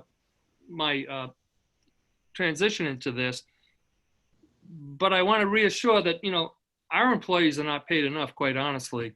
But I just wanted to know the logic of why it went up roughly 6,000, 9,000, and now 9,000 in 2 years. This is a very difficult one to discuss in a public meeting without getting into personnel details. I'll speak generally in that I think the council knows, this council and its predecessor knows, that I try to make sure that we are appropriately compensating our personnel in ways that both give us the opportunity to attract good people and to keep good people. And on the other hand, we've also had some issues of where are we going and along the way. And frankly, this is one of them. And the individual here has shown clearly where we're going over the past 2 years, a year and a half in particular, I would say. There was some hesitancy on my part to make the change that is warranted in the position, in prior budgets. I have to tell you that I cannot be more emphatic about the need to increase this salary to the level that is proposed, to be fair to the individual and to keep us competitive in the future. I hope that explains you know, it is our deputy clerk has done an outstanding job in the past year. To reiterate, I don't have a problem with, because I do believe most of our employees are under remunerated, that's for sure. And yes, the deputy clerk has stepped up over the past couple of weeks, because some people were still doing their job. Yeah, I just wanted to hear the explanation, Mr. Administrator. Thank you. You're welcome. Thank you. Just so we remember, last year, the council adjusted that salary, not the administration. We adjusted that salary up last year to try to bring it on par with like positions in our own town. An administration move up to the position. And you really got to focus on that, where it is based on the position. What should that position be paying regardless of who's sitting there? That's what we really have to focus on. Hey, you'd like to reward people that are doing a good job, but when we set the budget, it's a position, not a person that we're funding. That's what we need to remember. Well, and in this case, Mr. President, it's both. Can I add something to that? Sure. Most towns, if you look at it, they have their own Board of Canvassers clerk that handles most election work. All that is their job is the Board of Canvassers. We're not that lucky to have a separate clerk for that. Our deputy takes on that position as well as all of her other duties. So in some ways, in looking at other cities and towns, you could even say that she's doing two positions in one. That was also looking at it position-wise, why we wanted to. Any other comments, discussion? Hearing none, roll call vote. Mrs. Barnamoli? Yes. Mrs. O'Hara? Yes. Mr. Ogier? Yes. Mr. Zelinski? Yes. Mr. Vadney, Yes. Next is the planning division, $149,972. Is there a motion to approve the planning division in the amount of $149,972? So moved. Motion by Mrs. Zelinski. Is there a second? Second by Mrs. O'Hara. Any discussion? Hearing none, roll call vote. Mrs. Barnamoli? Yes. Mrs. O'Hara? Yes. Mr. Ogier? Yes. Mr. Zelinski? Yes. Mr. Vadney, Yes. Next is the Board of Canvassers, $15,970. Is there a motion to approve Board of Canvassers, $15,970? So moved. Zelinski, is there a second? Second by Mrs. Barnamoli. Any discussion? I think this is where you see how low we are in the Board of Canvassers, that other communities are in the 80s and $90,000. And so we get it done with what we have. Any other discussion?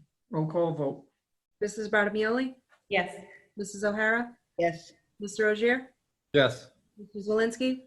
Yes. Mr. Vadney, Yes. Next item is on page 3, Finance Department. $145,329. Is there a motion to approve the Finance Department in the amount of $245,329? So moved.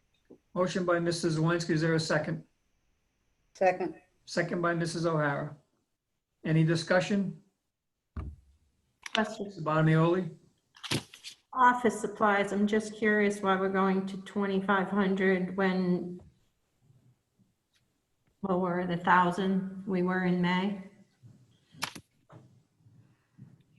Mr. Jesus, do you have a? I gotta unmute myself. The plan is the new building. We've been buying a lot more supplies, and actually I put it in, we're gonna be putting in order July 1st of stuff that we're gonna need. So basically it was just the move and the new building and things that we weren't buying last year that we need. Okay, thank you. You're welcome. Anyone else? Roll call vote. Mrs. Barnamoli? Yes. Mrs. O'Hara? Yes. Mr. Ogier? Yes. Mr. Zelinski? Yes. Mr. Vadney, Yes. Tax Assessor's Office, $130,443. Is there a motion to approve Tax Assessor's Office in the amount of $130,443? $443. So moved. By Mrs. Bonioli, second by Mrs. Walensky. Discussion? Hearing none, roll call vote. Mrs. Barnamoli? Yes. Mrs. O'Hara? Yes. Mr. Rozier? Yes. Mr. Zelinski? Yes. Mr. Vadney, Yes. Next is the tax collector's office, $101,028. Is there a motion to approve tax collector's office, $101,028? Motion by Mrs. Walensky. Is there a second? Second by Mrs. Bonioli. Any discussion? Just on the discussion, you see this throughout the thing, and it's not technically about this line item, but we had asked the finance director to give us what was contractually obligated, and that's what number is in that salmon colored, just so everyone's aware why those colors are highlighted like that. That's what it's in regards to, just so you're aware, that's why it's highlighted in the pinkish color. Followed by 2%. Most of them, yeah. So we have a motion and a second. Any other discussion? Roll call vote. Mrs. Barnamoli? Yes. Mrs. O'Hara? Yes. Mr. Rozier? Yes. Mr. Zelinski? Yes. Mr. Vadney, Yes. Board of Tax Review, $1. Is there a motion to approve? So moved. Motion by Mrs. Zelinski, second by Mrs. O'Hara. Any discussion? Roll call vote. Mrs. Barnamoli? Yes. Mrs. O'Hara? Yes. Mr. Rozier? Yes. Mr. Zelinski? Yes. Mr. Vadney, Yes. Page 4. Audits and computer services, $184,236. Is there a motion to approve audits and computer services in the amount of $184,236? There a motion? Can I ask a question before, or do we need a motion? I'd rather have a motion and then we can discuss. I'll make the motion with discussion. Motion by Mrs. Bonioli. Is there a second? Second, also discussion. Second by Mrs. Zelinski for discussion. Mr. Ogier. One of the things I wanted to ask was about the IT staff wages. I know it was touched upon a couple meetings ago, but I'm just curious. It's $18,000. It's $40,000 in FY20, $39,000 in FY19. It's jumped pretty considerably considering we were only at 29,000 in FY17. I'm just curious as to what the 18,000 is. I know there was talk about outsourcing as well. I'm just trying to figure out how to justify the 18,000 because it's almost a 50% increase from the prior year. I think the proposal was for it to be full-time. And if not full-time, then we were going to contract half and half. At one time, he was only 19 hours a week. Then we increased his hours. As you see it go up, it's because we increased his hours. So this is for a full-time? Yeah, for full-time. Well, if I might. Go ahead, Gary. For increased resources. Without, I hesitate to make a commitment that will be going to full-time. We need to increase the resources available to us to be able to manage the day-to-day systems that we have. If I took you downstairs into the server room today, you'd see that we've been in the building now for almost a month, and there are still many pieces of that arena that have not been finalized, and it concerns me. We have issues with personnel that, as many know, we had a change in my office with my assistant. For the first week that she was here, virtually existed without a computer. Those things can't happen today. And that's not a criticism of our current resource. It's simply that it's a part-time resource. And we've got to augment that if we're going to be meeting the needs of the day-to-day activity, and if we're also going to be staying ahead of circumstances as it relates to system security. So I'm adamant that increase is very important to the future maintenance of our IT systems. I guess I was just curious, have we looked at what the cost of like an outsourced support staff would be? You know, I know it was talked about, I know we're dropping the computer support budget line item. I was just curious if we had looked into that. Yes, in fact, we hired an outside resource to be able to manage the move over here. And still in the process of evaluating some of that to make next steps on it. So that figure is a combination. Yes. Okay, thank you. It's a recognition that we have to augment the resources that we have now if we're to stay ahead of this stuff. Okay. So the question that I have then, I'll go with the thing that's the number that we're looking at. Do we need to put that other stuff into computer support as opposed to IT staff wages if it's an increase, if it's not necessarily going to go to our staff? I mean, it may not matter in the bottom line, but it might matter in the line item.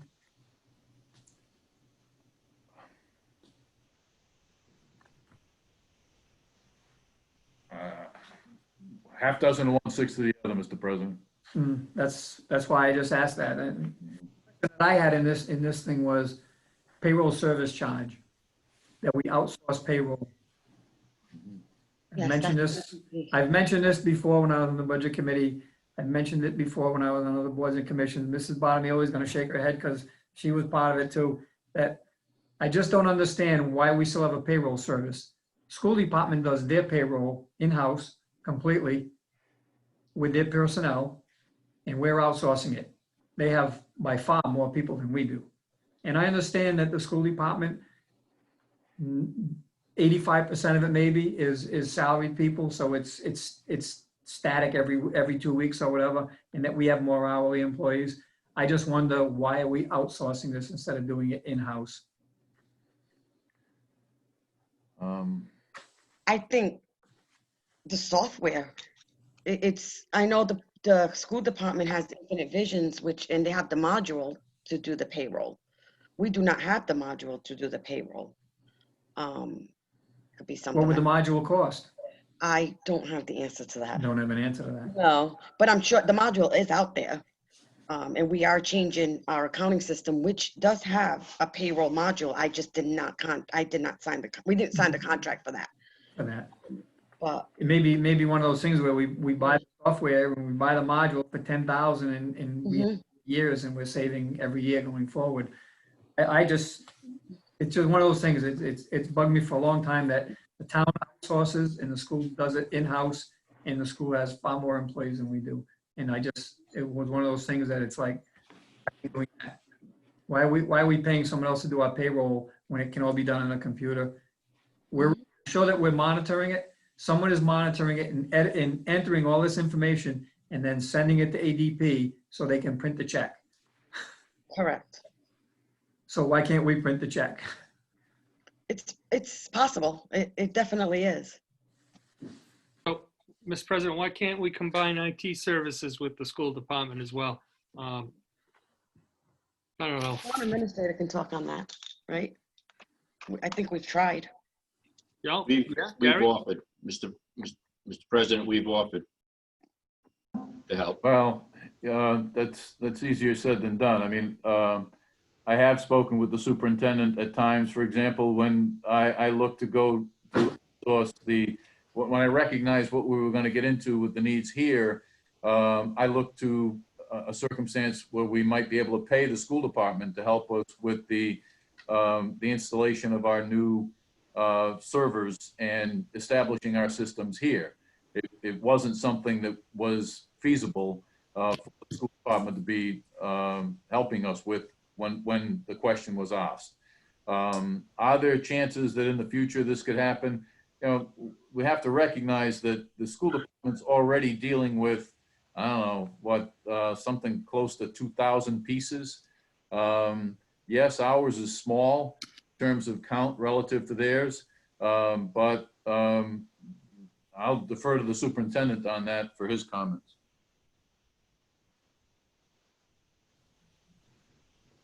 Mr. St. Jean out there?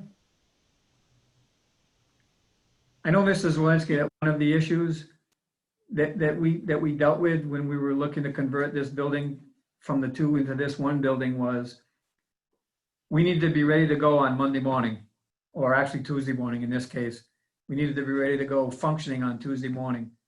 Well, we couldn't get a guarantee that the school department could give us those services on Tuesday morning to be here to make sure everything ran smoothly, because they have their own issues to deal with. So where we'd like to see that, yeah, hopefully we could get to the point that someday they're combined. There were times where we hit that gap that they're busy doing their stuff and they can't come and do our stuff. And that's part of the rub to that. So we still need personnel. I mean, I know this is going back now 12 years. When the original system was put in the middle school, it was built big enough to handle, just one example was the phone lines for the town. But the town needed to do an upgrade. They didn't want to do the upgrade. So capacity was there on the school side to work with the town, but it never meshed up right. You get into the, almost like the budget thing, it's an us and them type of thing, where we don't want to do this. And we faced that when we looked at payroll before, because we got that answer that, well, we have software, they don't have software. You know, so one person could be doing payroll for the whole town. Today they're working on one software program, tomorrow they're working on a different software program. Doesn't matter to me, I just want my payroll done, you know? And so sometimes we hit those issues because we can't get the coordination going. And I think software, the technology issue is one of those things that we haven't worked through yet. We don't have enough personnel on our side. They don't have enough personnel on their side. Just because you combine them, it doesn't mean you can do it with the same number of people. You might need to add people to that so that it's overseen by the group. You follow what I'm saying? Yeah, look, we're being effective, okay? We're getting the job done, but I would like to see us to be more efficient in this. Mhm. So as far as programs changing, the school department has more resources.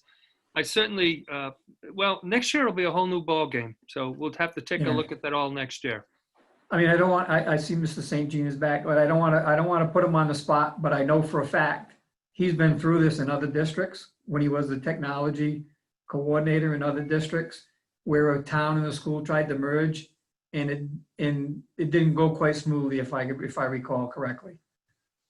I was on tap to be the IT director for the town of Pawtucket as well as the school department, and companies came in and they did efficiency studies, and they ended up actually hiring more IT people because both sides were understaffed. And then I can't get away from this. In Central Falls, I then was assistant superintendent, but in charge of IT for the school department. And because I had some mad nerd skills, I was also put in charge of half the city for IT. And your finance director can remember everything that we went through trying to combine both city and school as we're on different platforms and networks. And yes, and gradually we did work towards merging some of these things and trying to become more efficient, but our structures were just so vastly different. Our software, our reporting, again, we found some efficiencies, and I'm happy to do that with North Smithfield. Unfortunately, our ace in the hole, our systems engineer that I've reached out to the town administrator several times as we started talking about trying to combine some expertise. We're losing our systems administrator. So some of that expertise and that capacity that we had in a district our size, we just don't have anymore. So we may be looking back again at the town as we try to rebuild our IT department after our systems guy is leaving. So again, not opposed to it. I'm just also very keenly aware of the intricacies of this. Well said. Questions, comments? So we have a motion and a second. Audits and computer services, $184,236. Is that a 6 or an 8? 6. Any other discussion? Hearing none, roll call vote. Mrs. Barnamoli? Yes. Mrs. O'Hara? Yes. Mr. Ogier? Yes. Mr. Zelinski? Yes. Mr. Vadney, Yes. And I guess we'll have to continue to look at potential changes in the coming year. Next is the zoning board, $7,780. Is there a motion to approve the zoning board, $7,780? Motion by Mrs. Zelinski, seconded by Mrs. Bottomoli. Any discussion? Roll call vote. Mrs. Barnamoli? Yes. Mrs. O'Hara? Yes. Mr. Ogier? Yes. Mr. Zelinski? Yes. Mr. Vadney, Yes. There a motion for the personnel board in the amount of $1. So moved. Motion by Mrs. Bottomoli. Is there a second? Second by Mrs. O'Hara and Mr. Zelinski. Any discussion? Hearing none, roll call vote. Mrs. Barnamoli? Yes. Mrs. O'Hara? Yes. Mr. Ogier? Yes. Mr. Zelinski? Yes. Mr. Vadney, Yes. Next is the Conservation Commission for $500. Is there a motion to approve the Conservation Commission in the amount of $500? Motion for discussion. Bottomoli, is there a second? Discussion. Second by Mrs. Zelinski for discussion. Mr. President, $500, I don't think that's going to be enough to help the Conservation Commission. I certainly would entertain. I'm going to make a motion that we increase that to $1,000. Wasn't part of the offset in the DPW budget to maintain the land? Yes. That's what Okay, I stand corrected. Yes, thanks. Thank you. Is it, but and maybe this is a question for when we get there, but is that going to be broken out? Like, can we just highlight what fund that's going to be coming from? Was that just just so that way we know where it's kind of tracking for future? I would think that it falls into Parks and Rec, and those are the guys who just go out and they cut the grass and they maintain the fields and whatnot. And so you can't say, well, here's the amount of money. We just No, know, just know that it's not going to fall on the members of the Conservation Commission to get their own lawnmower, put it in the trunk of their car, drive out somewhere and cut the grass. It's going to be our town workers that are going to go and take care of town property. Makes sense. So you okay with the 500, Paul? I don't know if anybody's taken a trip by Monica's Garden lately. Yeah, I guess if the town's going to pick up this work and to maintain these properties, okay. We'll just have to make sure they maintain them. If it's not, just let the administrator know, and I'm sure he'll try to rectify it.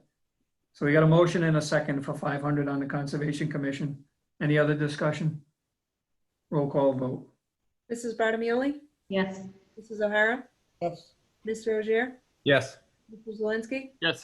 Mr. Vadney, Yes. Next is the Historic District Commission, $2,750. There a motion to approve the Historic District Commission, $2,750. Move.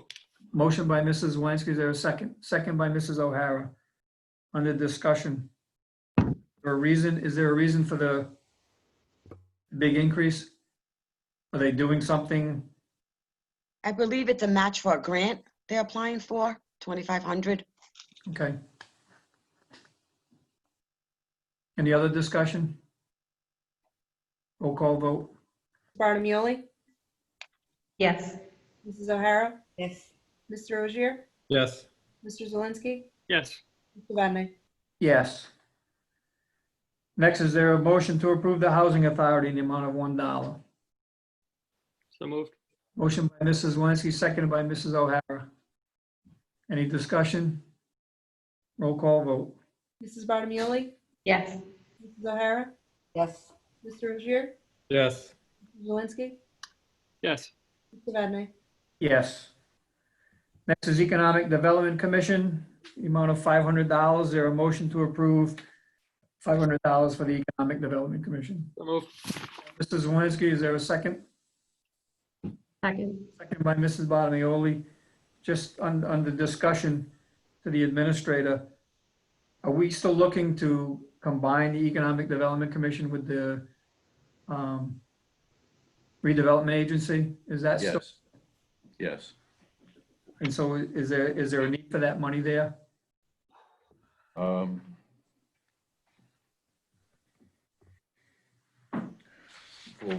for which? The economic development? I don't see the issue of combining those isn't something that will change the cost effectiveness. It will change the process and streamline the process to encourage the redevelopment plan to take place. Okay. So we had a motion and a second. Any other discussion? Roll call vote. Mrs. Barnamoli? Yes. Mrs. O'Hara? Yes. Mr. Rozier? Yes. Mr. Zelinski? Yes.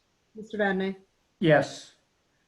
Next is the Public Safety Commission. Is there a motion to approve Public Safety Commission for $1?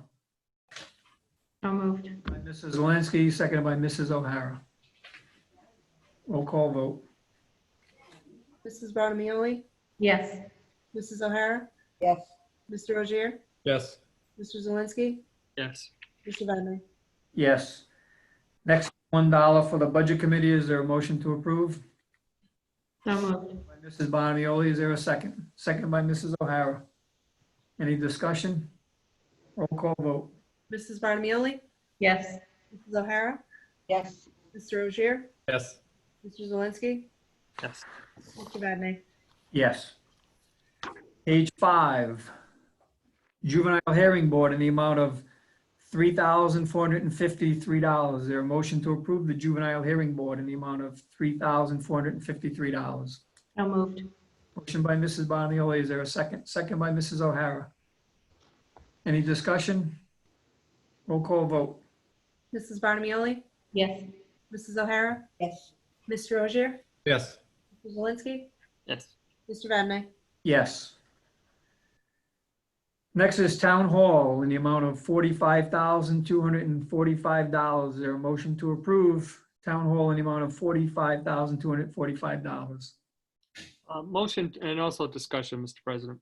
Motion by Mrs. Zelinski. Is there a second? Second. Second by Mrs. Bonioli. Discussion, Mr. Zelinski.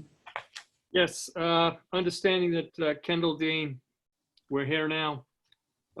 If the administrator, are we assuming that because more officers are here, we're going to go to 30,000 and we did not spend any of the 20,000 from last year?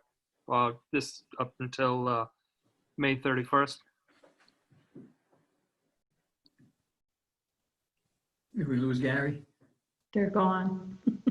I'm going to assume that's the reason. It's okay. So it is. Yeah. It's part that, and if you look at, when we get to the DPW, you also see when Bob was here, we went over budget for the amount of time that he was here. But we also have some bills outstanding from the cleaning company that started here, so yeah, and we moved kind of later than we expected. So the 20,000 would have been spent if we would have moved sooner. So we still have that, not as a reserve, but it's still there to be utilized, correct? Yes. Okay. There are some outstanding bills that we haven't Yes, paid some yet, outstanding bills, yeah, that we have not received from the cleaning company. but we won't spend all of it. Right. I would hope not. And there's also a reduction in the annex as well for cleaning now that the municipal offices have moved out, correct? Well, we were using Bob at the time. Okay. So you'll see that Bob's line item is a little over budget. And we also had reserved some money for him too. So because we were expecting to move last October. Okay. It was 9,000. Good. Okay. Right. Okay, so we have a motion and a second on Town Hall, 45,245. Any other discussion? Roll call vote. Barnamoli? Yes. Mrs. O'Hara? Yes. Mr. Rozier? Yes. Mr. Zelinski? Yes. Mr. Vadney, Yes. Page 6, plant operations totaling $180,850. Is there a motion to approve plant operations, $180,850? Motion with discussion. Motion by Mrs. Zelinski. Is there a second? I'll second for discussion. Go ahead, Mrs. Zelinski. DPW copier expenses, are we leasing a new copy machine it's going up to $1,000 from last year's $460 and the year before that $460?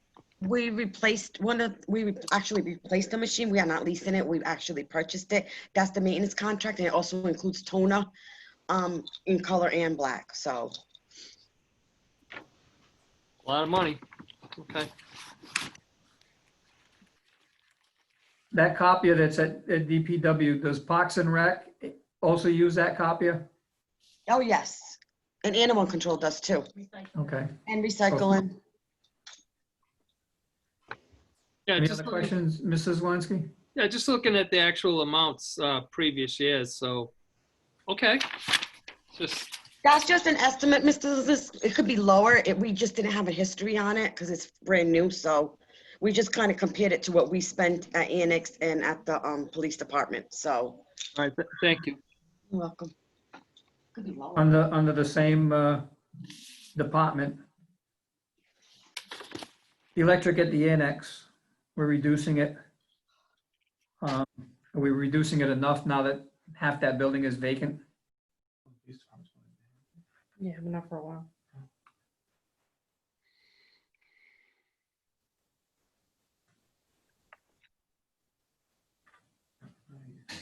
The thought process on, oh, go ahead, Gary.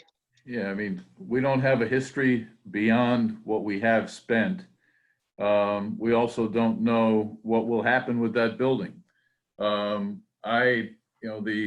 police department is eager to redistribute personnel into the vacant office space. If that happens, we expect that the savings will be very limited. And in fact, may be negligible in that those folks are there round the clock, not 7 hours a day. So, like with all of this movement among, with Hallowell, Town Hall, Annex, the Memorial Town Building, it's going to take some time to sort out what our final expenses are going to be. The reality is, whatever they are, we're going to have to pay the bill. And heat and electricity is certainly, largely unknown at this point. Hallowell Utilities, I know that it's new because we didn't have Hallowell under our care and control last year. That's just to maintain what's there, to keep it heated, safe, sewerage, water, those fees that we have, correct? Yes, repairs that we're making from time to time due to vandalism, and the things that are just necessary to keep that from further degrading at a even more rapid rate. Okay. Question, are we heating those buildings over there, or have we shut off the water, at least in the? We have shut off the water in most of the buildings, Council. Well, right, and I know a lot of them are missing toilets and sinks, so. Right, the water has been shut off to the.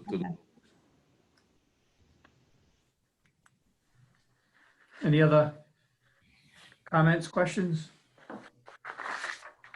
We have a motion and a second for $180,850.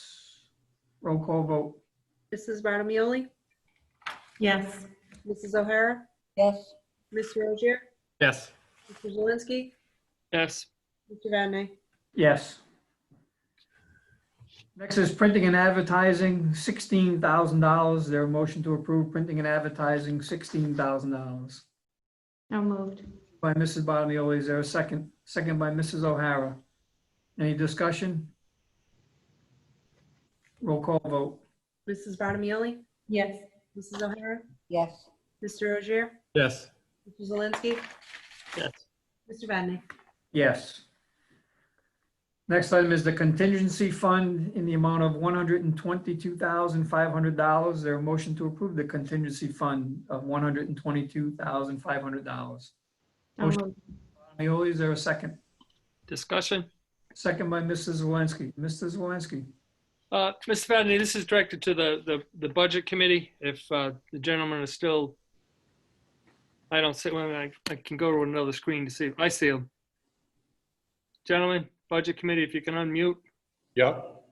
Hi, in your report to the town council, if we were trying to get our taxes down to a 2.5%, on the fund balance restoration, I'm assuming that you're in the general fund, you actually put in 100,000, but in order to get us down to 2.5, are you suggesting that we do not put $100,000 into the fund balance restoration?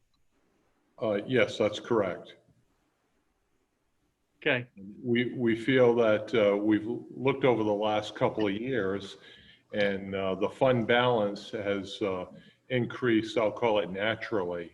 There's been more net revenues over expenses in both years. So in effect, your fund balance is in a good place at this time, and we thought that adding or not adding $100,000 to the budget to get it down to, you know, a more reasonable 2.5% increase, that would be one line item that we thought could be reduced. Yeah, you have about 5 or 6 there, and I appreciate it. Yeah, we do. That's one of them that it's a suggestion, and you know, we bring it up for your consideration. Thank you, Chairman. Thanks.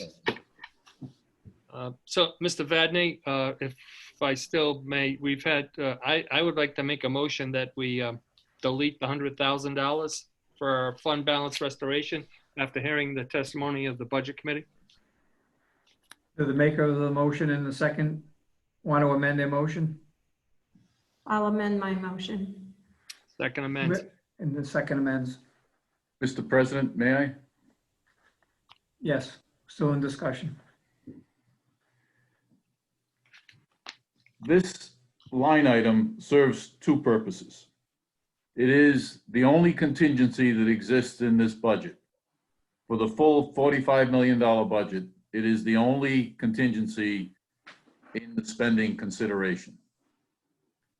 This is not just about fund balance restoration. It's a combination of contingency, and yes, if you don't use the contingency, then it does go to the fund balance restoration or consideration. It's important to update the council that as of a week and a half ago, the finance director issued a directive to the departments to freeze all spending because we don't expect a surplus at all this year based on current forecasts. We have in the past 3 years had surpluses. We were fortunate to have those. This year we don't. And of course, we only had a $45,000 contingency in last year's budget. So keep that in mind, please, as you look at this. And frankly, I guess what I would like to, I think it's time to introduce to you that we've got a bigger picture that we have to look at. The idea of reducing the levy to get to something closer to a 2.5% tax increase, reducing the levy to 2.5 is a circumstance that is interesting, but the bigger picture is what are we going to do about the anticipated potentially 25% reduction in state aid to education? That's what's on the table right now. A potential 25% reduction in state aid to education. So all of these conversations about, 4% and, all of that discussion that was held earlier, I can understand the concerns and share those concerns. But we have to make a plan for what happens with the probability that we won't get all of our state aid to education. So my recommendation here is that this contingency fund and fund balance restoration doesn't need to be cut. It needs to grow. Now, some people will probably fall out of their chairs on this, but I'm going to be recommending to you as we go through this budget that we cut $1 million from my proposed budget in anticipation of a major reduction in state aid to education that allows us to be able to backfill that aid reduction. So, for example, I have a list that encompasses elimination of items from the capital budget that I think every one of you know that I have been a supporter of in prior years, that I don't like making recommendations to cut at all. But we have to face this circumstance that is quite real, that absent some federal support to the state, there will be substantial reduction in aid to education. And the differences in dollars that we've been talking about in terms of, my 2.2% recommendation and the 4% are minuscule compared to the numbers that the state is talking about not providing. A 25% reduction in our state aid to education is on the order of a $1.5 million loss. Where will that money come from?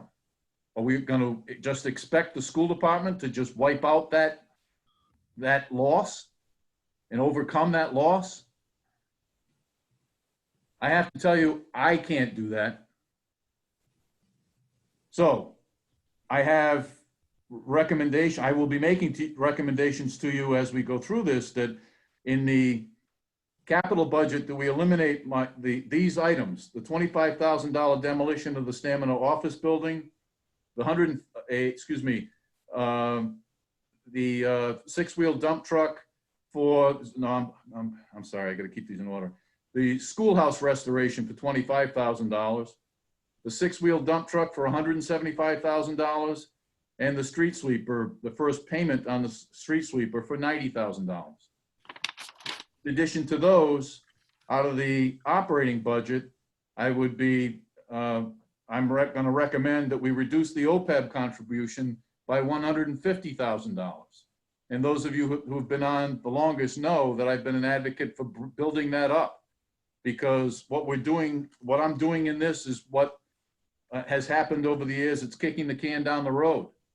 But you know what? We're facing a buzzsaw here that we've got to recognize is coming at us. So reducing the OPEB contribution by $150,000, reducing the road resurfacing budget by $350,000 from my original recommendation. And finally, reducing the state appropriation for schools by $185,000 to get to the total of $1 million that I will be recommending to you all move into the contingency line. And the reason for that is that there's a chance. We need a budget on July 1st. We need to know what we're going to be working with on July 1st. This gives us the opportunity to, if we cut those items and move the money into the contingency, if the state cuts up to $1 million from our budget, then we know how we're going to help to sustain the school department. It will still be a very painful year in the school department, but it won't be as painful as them losing potentially as much as $1 million.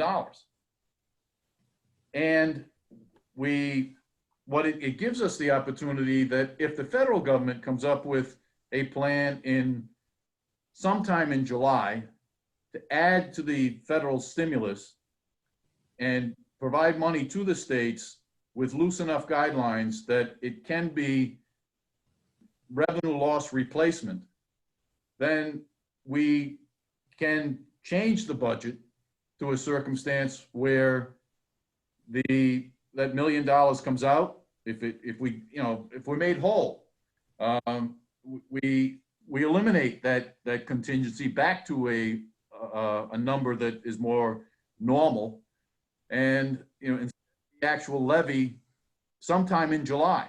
So not only am I telling you that we're going to have to do something really different this year to anticipate this, we're also going to have to stretch our deadlines, which my consultation with the solicitor tells me that I have that latitude to delay some of these normal deadlines because of the state of emergency that we are currently working under and continue to work under.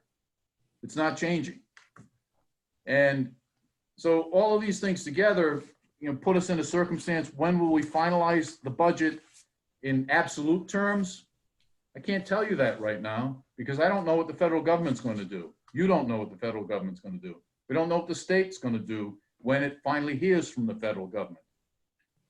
And we need some flexibility to be able to work through this. And part of that is this kind of a recommendation, that we make some cuts that none of us, I'm sure, want to do. I mean, the idea, I've been advocating, we build up our road resurfacing budget to $800,000 a year and do it in $100,000 a year increments so that we, ease it up on the taxpayer, but get it to the point we can do 2 miles a year. Taking $350,000 out of it is painful to me. I don't want to do it, but I don't see an alternative, folks. Beyond that, we have to start looking at eliminating raises or eliminating people or instituting furloughs. There are communities around the state that are already asking their organized labor groups to defer their raises for a year. I don't think we have to do that. I think that we can sustain ourselves by delaying these things if need be, hopefully for only a year, but we need to make a plan. So this line, the contingency fund and fund balance restoration line, is very important to how we ultimately complete this budget. All for your thoughts. Mrs. Bonioli. Can I ask that we not vote on this item at this point and let's continue on the budget and let's see where we can make some cuts and then go back to this? I think that's a wise move, Mr. President. Well, the maker of the motion, and I would ask the maker of the motion in the second, withdraw their motions or their amended motions, and we can go back and revisit this. I will withdraw my motion. There's a second withdraw? Yes. Second withdraws. So I think we'll have to hold this in abeyance for now, and we'll revisit the contingency As we continue. as we go through this. I think I understand what the administrator is saying, is that we, personally, I think, well, charter says we need to set a budget by tomorrow night. So regardless, we need to have a budget tomorrow night. Even though the state is ignoring their responsibility by waiting till the middle of July, because they're going to hope that the feds are going to bail them out. But there's nobody to bail us out. There's nobody to bail us out. And so what I think the administrator is saying is that we make cuts internally in our budget. We leave them in the contingency account. The contingency account, for lack of a better term, is like make money. If we get fully funded by the state going forward, we can take that contingency account that we set up and backfill these things that we cut out. If the state doesn't come through and fully fund us, we just don't spend the contingency and we save the $1 million. In essence, that's what it comes down to. If I'm oversimplifying it, am I right, Mr. Administrator? Yes, that's the concept, is that, that's the elephant in the room, folks, is that we don't know what we're going to get for funding. We haven't gone through the revenue budget as yet. And, there's, I don't know, 40 people on this call. We could probably take guesses from everybody and any one of them could be right. So how do we keep ourselves in a point of being able to deal with whatever comes down in the first few weeks of July? We don't have to set a levy until August 15th. Technically, again, under the state of emergency, we could delay, I could forego the delay in establishing a budget for July 1st or, tomorrow's deadline. But what good does that do us at this point? I mean, we need to know what we're doing. We need a plan for dealing with July 1st, because July 1st is coming, whether or not the state wants it to or not. It's coming. So we need a basic plan in place. And I think it's the only way that I can come up with to work these, things into a system that ultimately, we can, be respectful of the taxpayer as much as, as every one of us wants to be, but also recognize that we've got to educate our students. We've got to plow our roads. We've got to pick up the trash.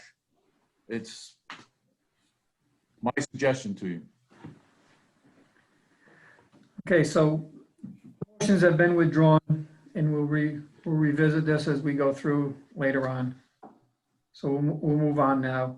Scouters Hall, $3,275. Is there a motion to approve Scouters Hall?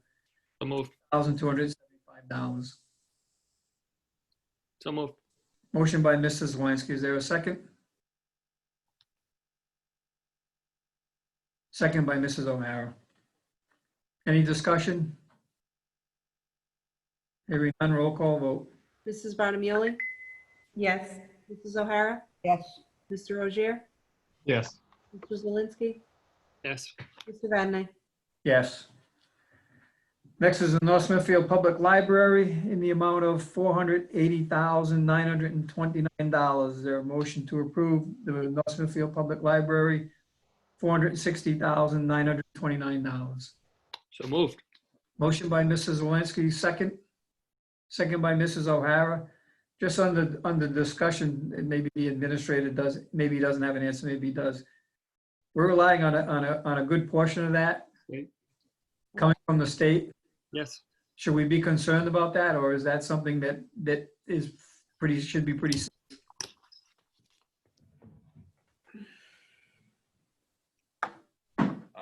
That's a good question, Mr. They haven't said anything about the. I wish I could give you a better answer on that. I haven't heard anything as it relates to library funding. I know that the percentage that they get is based on the number that we put in from the town side of things. One is based on the other. So I'm hopeful that because we made the commitment, they'll honor their side of the commitment. Because that's what it's based on. We got to put in an X number of dollars to get X number of dollars from the state. And as we all know, they do an outstanding job of, controlling their costs. Right. Yep. Maintaining their services. It's a wonderful system. So we have a motion and a second. Any other discussion? Roll call vote. Mrs. Barnamoli? Yes. Mrs. O'Hara? Yes. Mr. Rozier? Yes. Mr. Zelinski? Yes. Mr. Vadney, Yes. Page 7. Police Department, $3,046,200. Is there a motion to approve the Police Department in the amount of $3,046,200? Motion by Mrs. Zelinski. Is there a second? I'll second. Any discussion?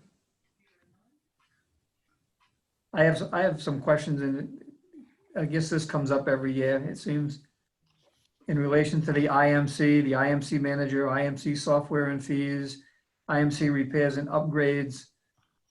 It's a pretty substantial amount of money, $75,000 for that.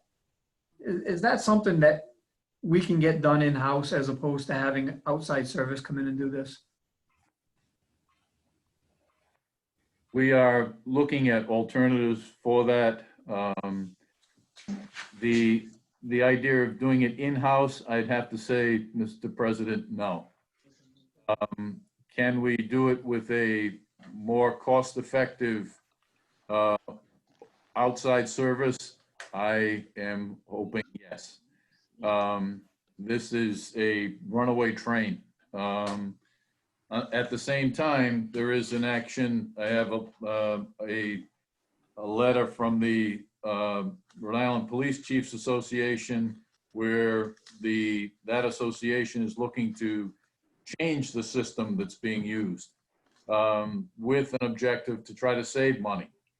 I think every town in the state is dealing with the same kind of a struggle in getting their arms around this cost that just continues to run. Any other questions, comments on the discussion? Hearing none, roll call vote. Barnamoli? Yes. Mrs. O'Hara? Yes.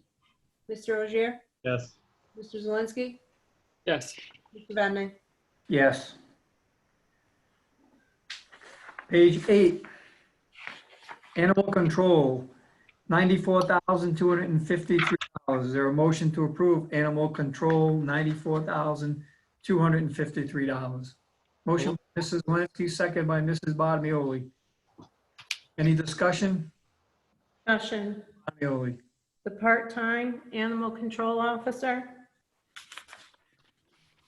We've had it at, is that how many hours he puts in? How is that working?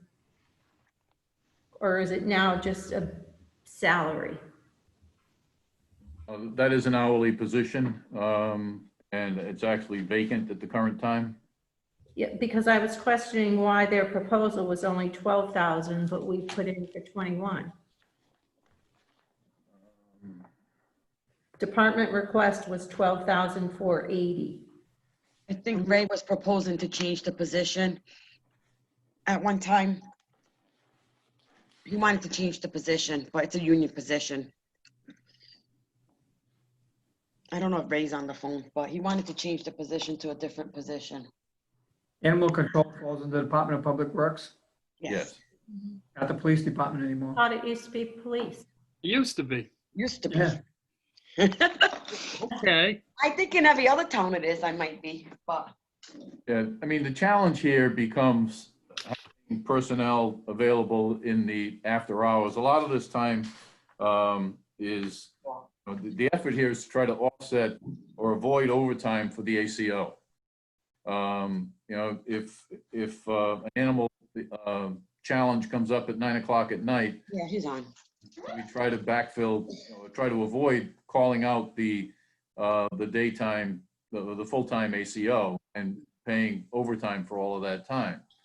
But it's a matter of judicious use of a part-time person, and if you go backwards, we have spent as much as $19,000, $16,000 in prior years. We, in the past year or more, we've had substantial vacancy in that position due to illness.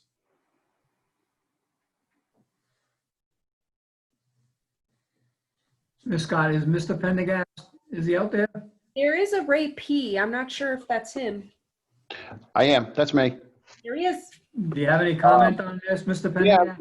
yeah, I was. I was just waiting to jump in here for a minute. Okay.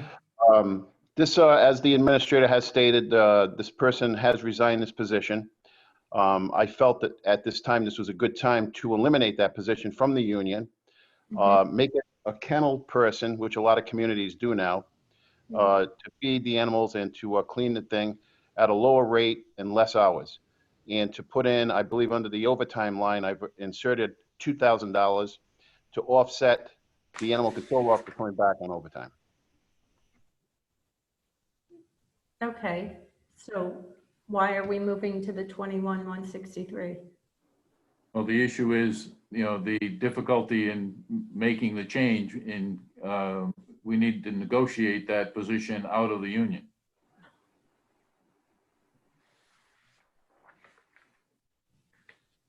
And that could be the issue if they file a grievance if we don't move on this.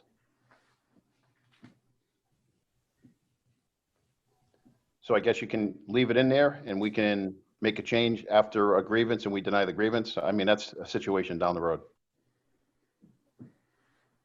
Any other questions, comments? If I might add, we only recently realized that this individual was, what's it like, in the last 2 weeks, that the individual finally decided that they were going to leave the position. Correct. Any other questions, comments? Everyone understands it's still a union position, but we're looking to make changes, so I guess we need to continue to fund the union position till such time it's eliminated. So we have a motion and a second on animal control and 94,253. Any other discussion? Roll call vote. Mrs. Barnamoli? No. Mrs. O'Hara? Yes. Mr. Rozier? No. Mr. Zelinski? Yes. And Mr. Vadeney? Yes. Next is the EMA in the amount of $24,101. Is there a motion to approve the EMA in the amount of $24,101? So moved. Motion by Mrs. Zelinski. Is there a second? Second for discussion. Any discussion? I'm sorry, who seconded that? I did, Okay, thank you. just to try to keep it moving. Thank you. Any discussion, Mrs. Bonioli? Why the larger increase on the director and deputy? Almost 12% and an 18%. He actually puts in for a grant, and the state awarded him that particular amount. We have to pay 50% in kind though. So he put that in, he got awarded.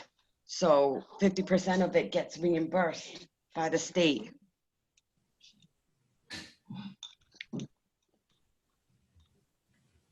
Also for the deputy? Both. Okay. He puts in for stipends for both of them. And the state approved it, but in turn, we have to pay the in-kind 50% of their So it's salary. it's a matching grant. A matching In other grant, words, it's a matching grant. yes. So he's getting. Which would lead to the question, then, if we didn't get a grant, do we eliminate those positions? So my question is, so is. I did, I'm sorry, go ahead, Terry. He's getting 18,000? Is that correct? Oh, no. Oh, okay. We get reimbursed half of those, both of those stipends together. Okay. All right. The 9130, we pay half of that and Okay. he pays half of that. Correct, How they get to that number. correct. And the. My point is, though, is that's what we're carrying for a salary. If the grant disappears, does the pay for that position disappear, or does it just go to half? That would be up to you all. If I may, Mr. President, I'd like to go to Councilor Bartamoli's comment. Terry? Yes. Where are you going with that? Because I'm looking at it now. Now I'm getting a little befuddled here with, is it 9,130 by the town? And then does the state kick in at another 9,130, or is it That's my 946? Well, how's this working? No, he gets 9,130 and he submits for a grant reimbursement, and the state gives us half of that back. Okay, where does that money that comes back go? It's in the revenue. You'll see that in the revenue. All right. Okay, I was trying to follow where Terry was going with that. So The same thing with the training line. He gets reimbursed for half of the training line also, and you'll see half of that in the other side, in the revenue side. Thank you. Can I ask, before we go on, please? Mrs. O'Hara. Yes. So how much are they getting paid in full? This was originally a volunteer position. He gets paid $9,130 to be the EMA director. That's what his total pay is. Half of that is grant money, half of it is town funds. And I'm gonna be honest, I did ask Smithfield and other towns what they pay, and I don't know exactly what he does, but it's on the low. We pay on the lower range. What I think is most important, if I might, Mr. President, to recognize here is that our director and deputy director managed to get multiple times their income back in the way of grants. For example, I'll be looking at a circumstance where we need to reinvest in the Morey Tower, communications tower that's on Woonsocket Hill Road. It's a critical piece of infrastructure that most people don't realize exists, but no money has been put into it in decades. The tower, the shelter on the top of the tower is a former fire lookout, room.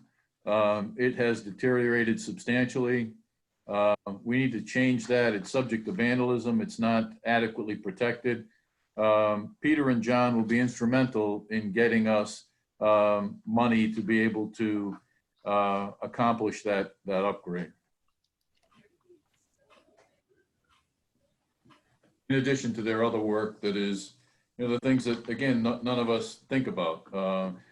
Preparing, having the materials needed to be able to administer shots at 500 per hour, setting up our schools to be able to do that, to be distributing medications at the same kind of rate, have, such that all 12,000 people get either vaccinated or medication distributed in short order in the event of that kind of need.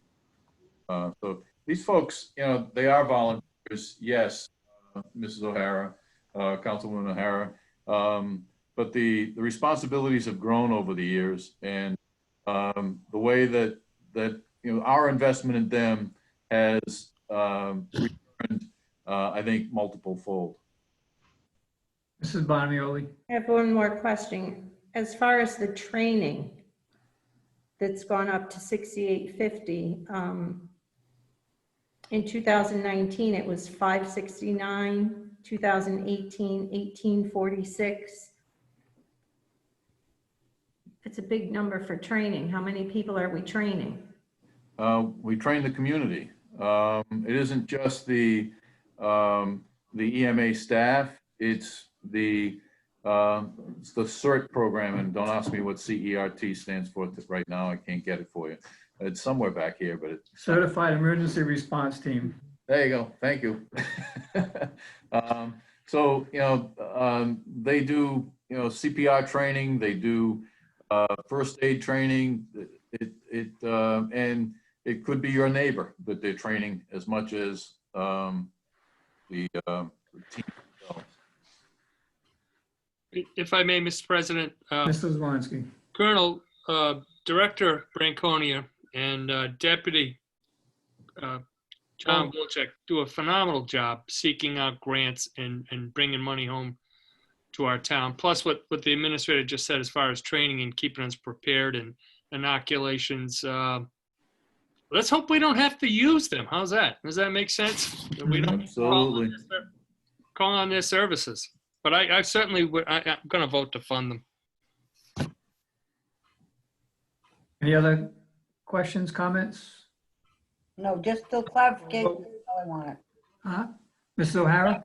Clarifications on how it's expanded, etc. Any other discussion? Roll call vote. Mrs. Bartolomei? No. Mrs. O'Hara? Yes. Mr. Ogier? Yes. Mr. Zelinski? Yes. Mr. Vadney? Yes. Next is North Smithfield Fire Department, actually North Smithfield Fire and Rescue Services, $3,128,149. There a motion to approve? Motion to approve. Rescue, $3,120,49. Motion to approve. By Mrs. O'Hara, second Second. by Mrs. Zelinski. I think Terry too, yeah? Terry? No? I thought I said it first, but Yeah. No. Terry was, I think we were all seconding this. I'm I sorry. think we all were, but that's okay. Yeah, I think we all seconded that. Okay. I'm looking at a lot of faces. Can't see them all. I missed that completely. Huh? I missed who did it. I'm sorry. Everybody did it all. I had the motion by Mrs. O'Hara Okay, thank you. and Mrs. Zelinski, Ogier, and Bonamy, Yeah. Everybody seconded. Got it. except for me, I'm asleep. Got it. Yeah, everybody said it at the same time. I got confused. I'm sorry. Okay. Any discussion? Roll call vote. Mrs. Bartolomei? Yes. Mrs. O'Hara? Yes. Mr. Ogier? yes. Mrs. Zelinski? Yes. Mr. Vadney? Yes. Next is hydrant rental, $52,980. There a motion to approve hydrant rental, $52,980. Motion, So, Mrs. Zelinski, seconded by Mrs. Bonioli. Any other discussion? Roll call vote. Mrs. Barnamoli? Yes. Mrs. O'Hara? Yes. Mr. Ogier? Yes. Mr. Zelinski? Yes. Mr. Vadney, Yes. Page 9, Inspection Division, $150,199. There a motion to approve the Inspection Division, $150,199. Move. Motion by Mrs. Zelinski. Is there a second? Second. Second by Mrs. O'Hara. Any discussion? Hearing none, roll call vote. Mrs. Barnamoli? Yes. Mrs. O'Hara? Yes. Mr. Ogier? Yes. Mr. Zelinski? Yes. Mr. Vadney, Yes. Next is the DPW administration in the amount of $84,351. Is there a motion to approve the DPW administration? So moved. $84,351. So moved. Motion by Mrs. Bottomoli. Is there a second? Second. Second by Mr. Zelinski and Mrs. O'Hara. Any discussion? Hearing none, roll call vote. Mrs. Barnamoli? Yes. Mrs. O'Hara? Yes. Mr. Ogier? Yes. Mr. Zelinski? Yes. Mr. Vadney, Yes. Next is the Highway Department, $1,674,487. Is there a motion to approve the Highway Department in the amount of $1,674,487? Mr. President, I'll make that motion. Of course, we're going to have a Discussion. discussion. Yeah, motion by Mrs. Zelinski. Is there a second? Second. Second by Mrs. Bottomoli. Under discussion, Mr. Zelinski. Two things come to mind real quick.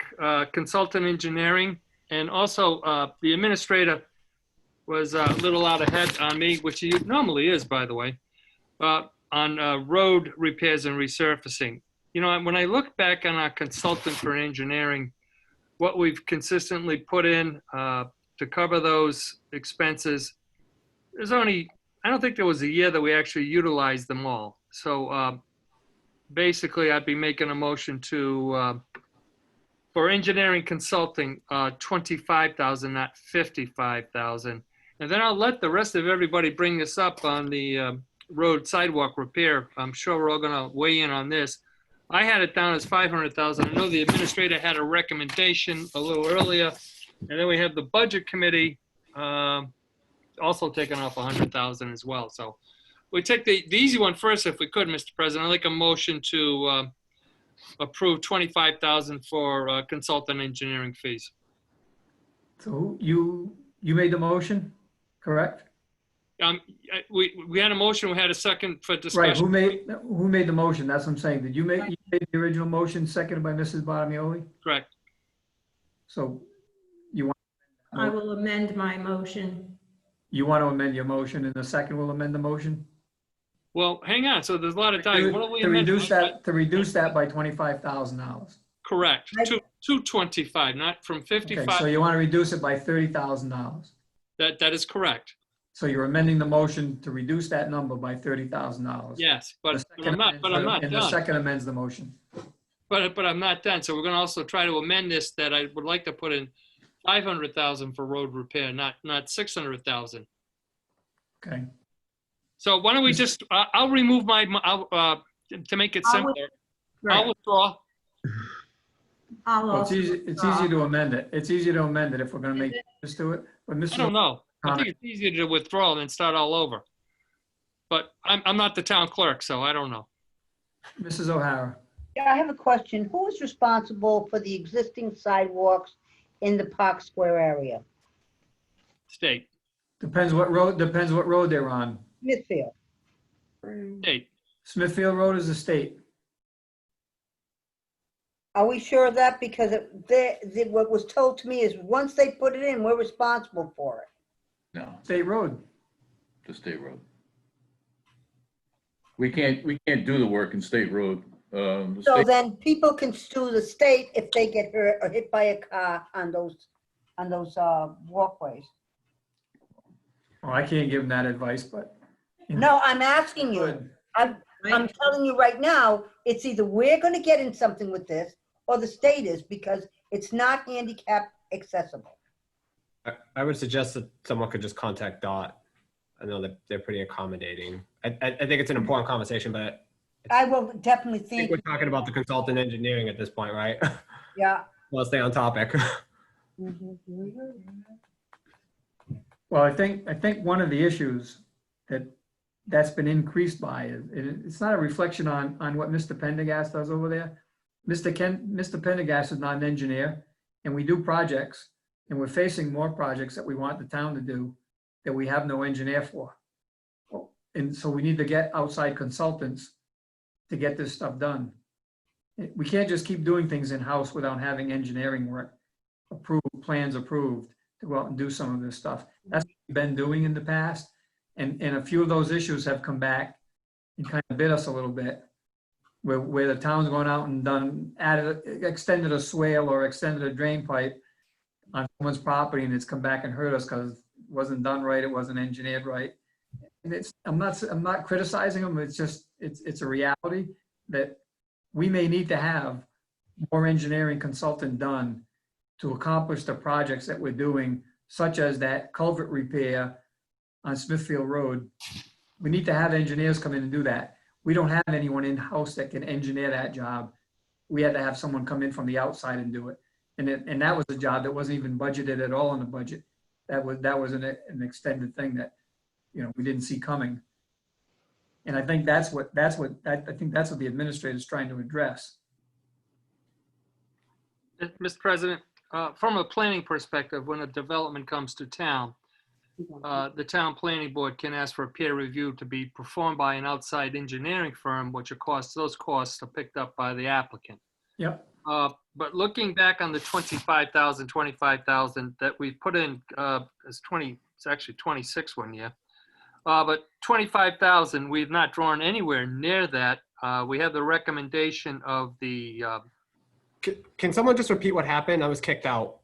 I didn't hear any of that last conversation. Okay, I don't mind starting again. You there? No, I just heard like Paul saying like that's what the administrator's done, and then it went dark. So I just want to make sure I'm up to speed. I was saying that what I think the administrator is doing is we're facing projects that are out there. We don't have, and like I say, it's not a reflection on Mr. Pendergast. He's not an engineer. So we need to do these projects such as what we just did on Old Smithfield Road, replacing the culvert. We don't have an engineer in-house. Outside engineering. And we're facing more of those issues as we go through and fix our roads and do more paving. Those are the issues that we're facing, that we need to have an engineer come in to fix retaining walls and what. We just can't go out there and willy-nilly do them. That's what we've been doing in the past. It's been working, but it's not necessarily the best thing that we need to do. And I think that's what If I might, Mr. President, that is my essentially, what we need to do is match the design capabilities that are needed with the willingness to do the work. Have people that are willing to do the work. We need to be able to get out in front of them and make sure that they're properly guided and prepared, and that we as a community are prepared. We can't wait for things like the culvert, the 250-year-old culvert on Old Smithfield Road to collapse before we do something about it. We've got to get into these things, and many of them are drainage that just continue to prop up around the community. It's not anybody's negligence. It's simply a circumstance that we need to have the resources available to anticipate these problems and look for them so that we can fix them and coordinate them with our stormwater testing that we're doing to be able to meet the compliance requirements as it relates to stormwater discharge monitoring. So, I mean, all of these things are together, and we're not looking at, we're doing them and piecing them together as they go, and that's just not the way to do this. We need someone available to us to be able to get out ahead of these things and help our crews make these projects successful. President. Mr. President. Yep, Mrs. Zelinski. Council Ozia, audio, can you hear me? Yeah, I'm good now. Yeah, I don't know what that was. Okay, so basically, prior to the technical difficulty, what I was explaining, I know everybody knows this, that if a development comes to town private development, it goes before the planning board, and the planning board will have a peer review performed by another engineering firm at the expense of the applicant. Now, in town, if it's something big like a sewer project that we're putting in and we're going out to bond, then that's all part of the bonding, what we do, that's all included. I look back, engineering, do we need it? Oh, absolutely. I'm not saying we don't. But if I look back historically, 2017, we had $26,200, 25 on 218, 1,000, excuse me, 25,218, 25,219, and 25 this year. And you know what?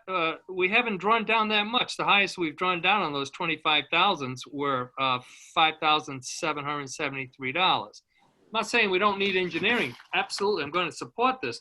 What I'm saying is we don't, we also have the Director of Public Works coming in and saying that 25,000 would be adequate. I'm thinking that 25,000, we continue that as opposed to the 55,000. So it's the 30,000 delta, a swing there.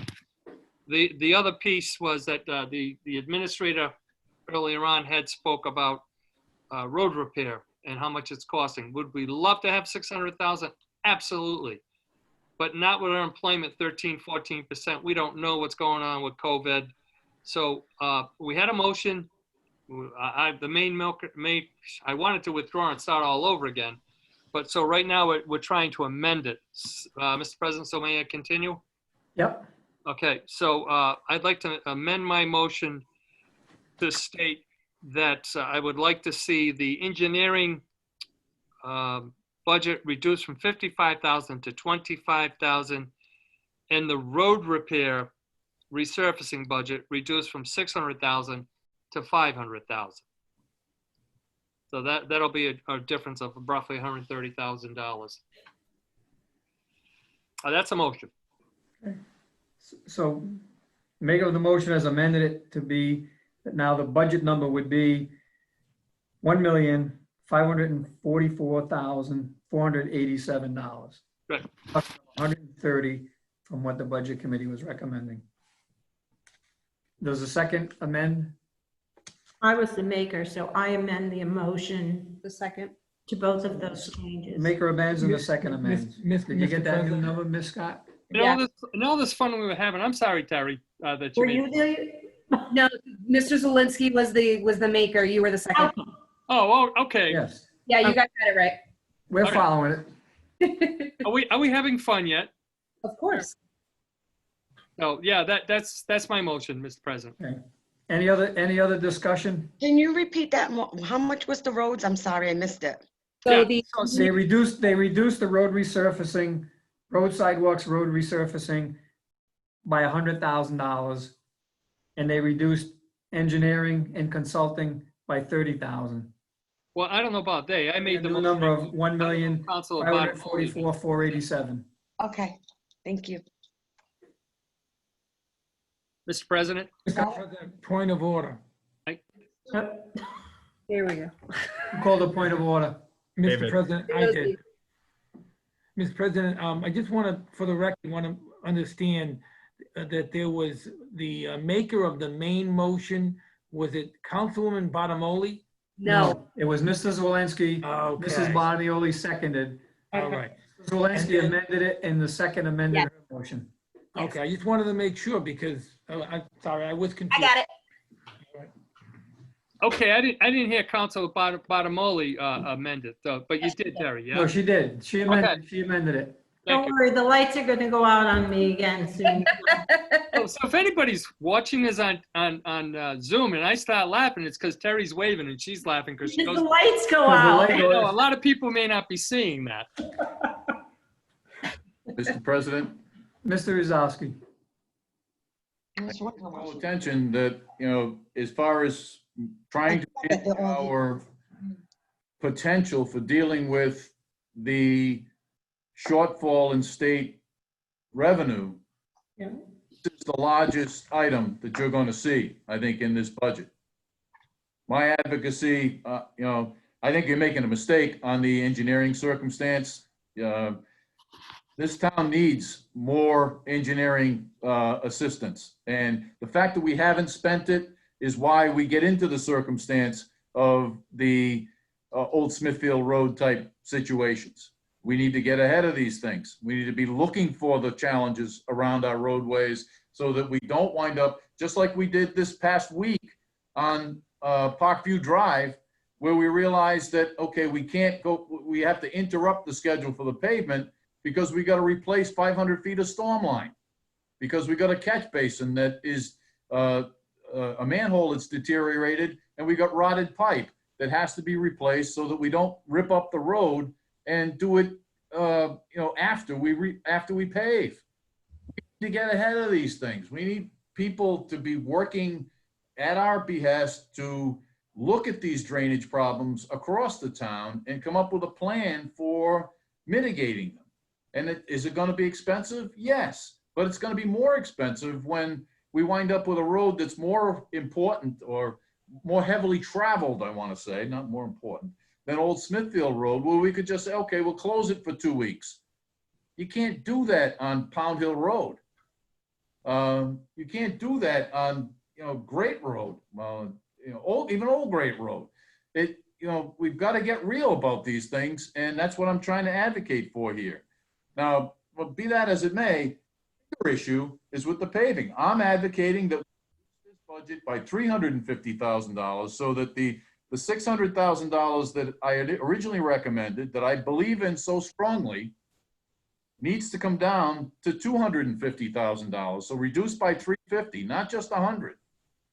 Because we're going to need that $350,000 as a backstop to the potential loss of state revenue. I can't say that strongly enough. We're missing, this goes forward. Okay, find another $250,000 someplace if you're going to try to come up with $1 million reserve for the potential that you have to fund our schools. I don't know where it's going to come from. Mr. President, Zelinski. I think the administrator makes good sense. I think I'm going to amend that motion again. Go ahead. I'd like to amend the motion. I have to get my thoughts here together. I'd like to amend the motion. I'm making the amend the motion that I'm going to be consistent with the $25,000 for engineering, but to reduce the road sidewalks repair resurfacing to $350,000. And I will amend my second. I had recommended reducing by $350,000 to $250,000, Mr. Zelinski. Yeah, I heard you. Okay, I just want to make sure we're not transposing numbers, but. No, no dyslexic, no transposing. Thank you. So you want the new number to be 350,000? That's correct. Okay. The maker amends and the second amends to be 350. Yep. Was for a new total Is that, of, I don't think that's right. Mr. Administrator, what would you like the number to be? I think the road repaving, we need the $350,000 to be able to create a big part of the backstop. It is painful to me to sit here and argue for this because I don't, I've wanted to pave roads, but the $100,000 difference that would be made here in making it 350 instead of 50 will not make a dent in our road program. It could be critical to what happens in terms of our funding for education and other things in the town. So, my recommendation is that it be 250. I mean, do what you will, the engineering, but the roadway resurfacing budget should be reduced to $250,000. So it's being reduced by $350,000. So this, if I can jump in here, $1,324,487 less anything that you do absent my plea on the engineering.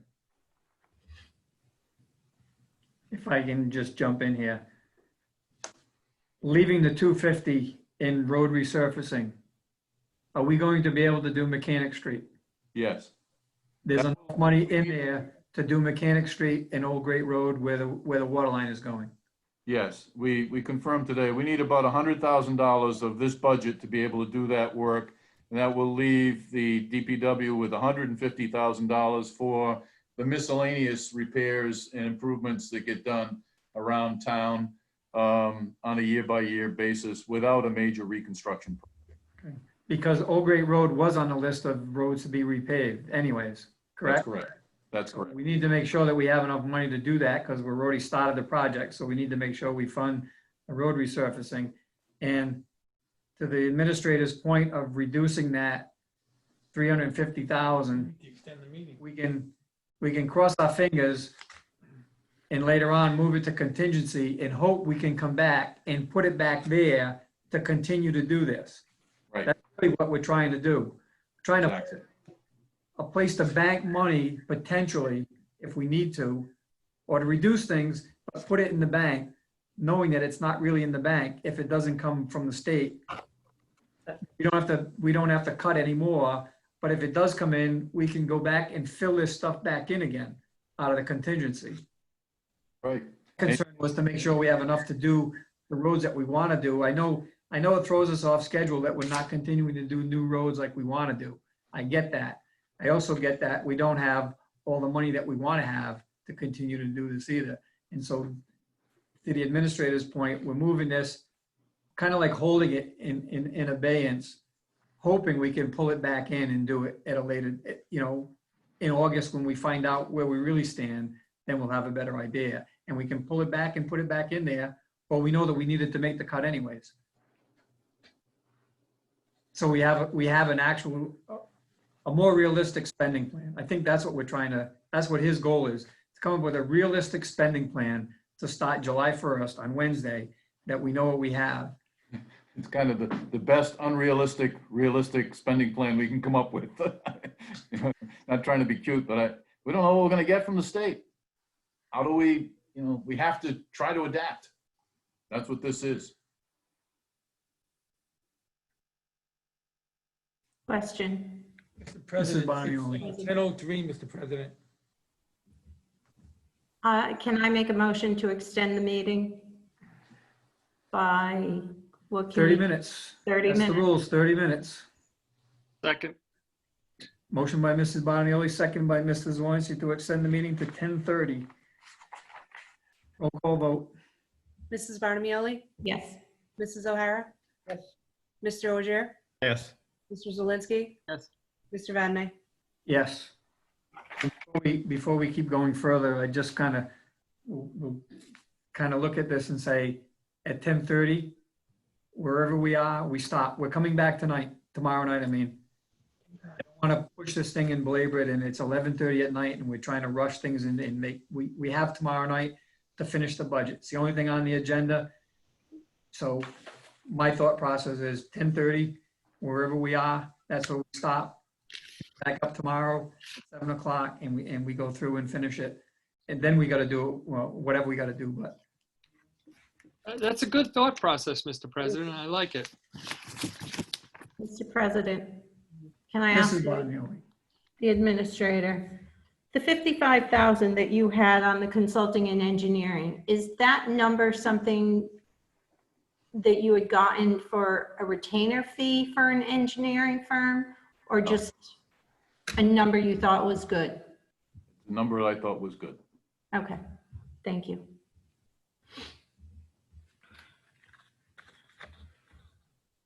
So right now, we have a motion and a second to reduce consulting engineering by 30,000.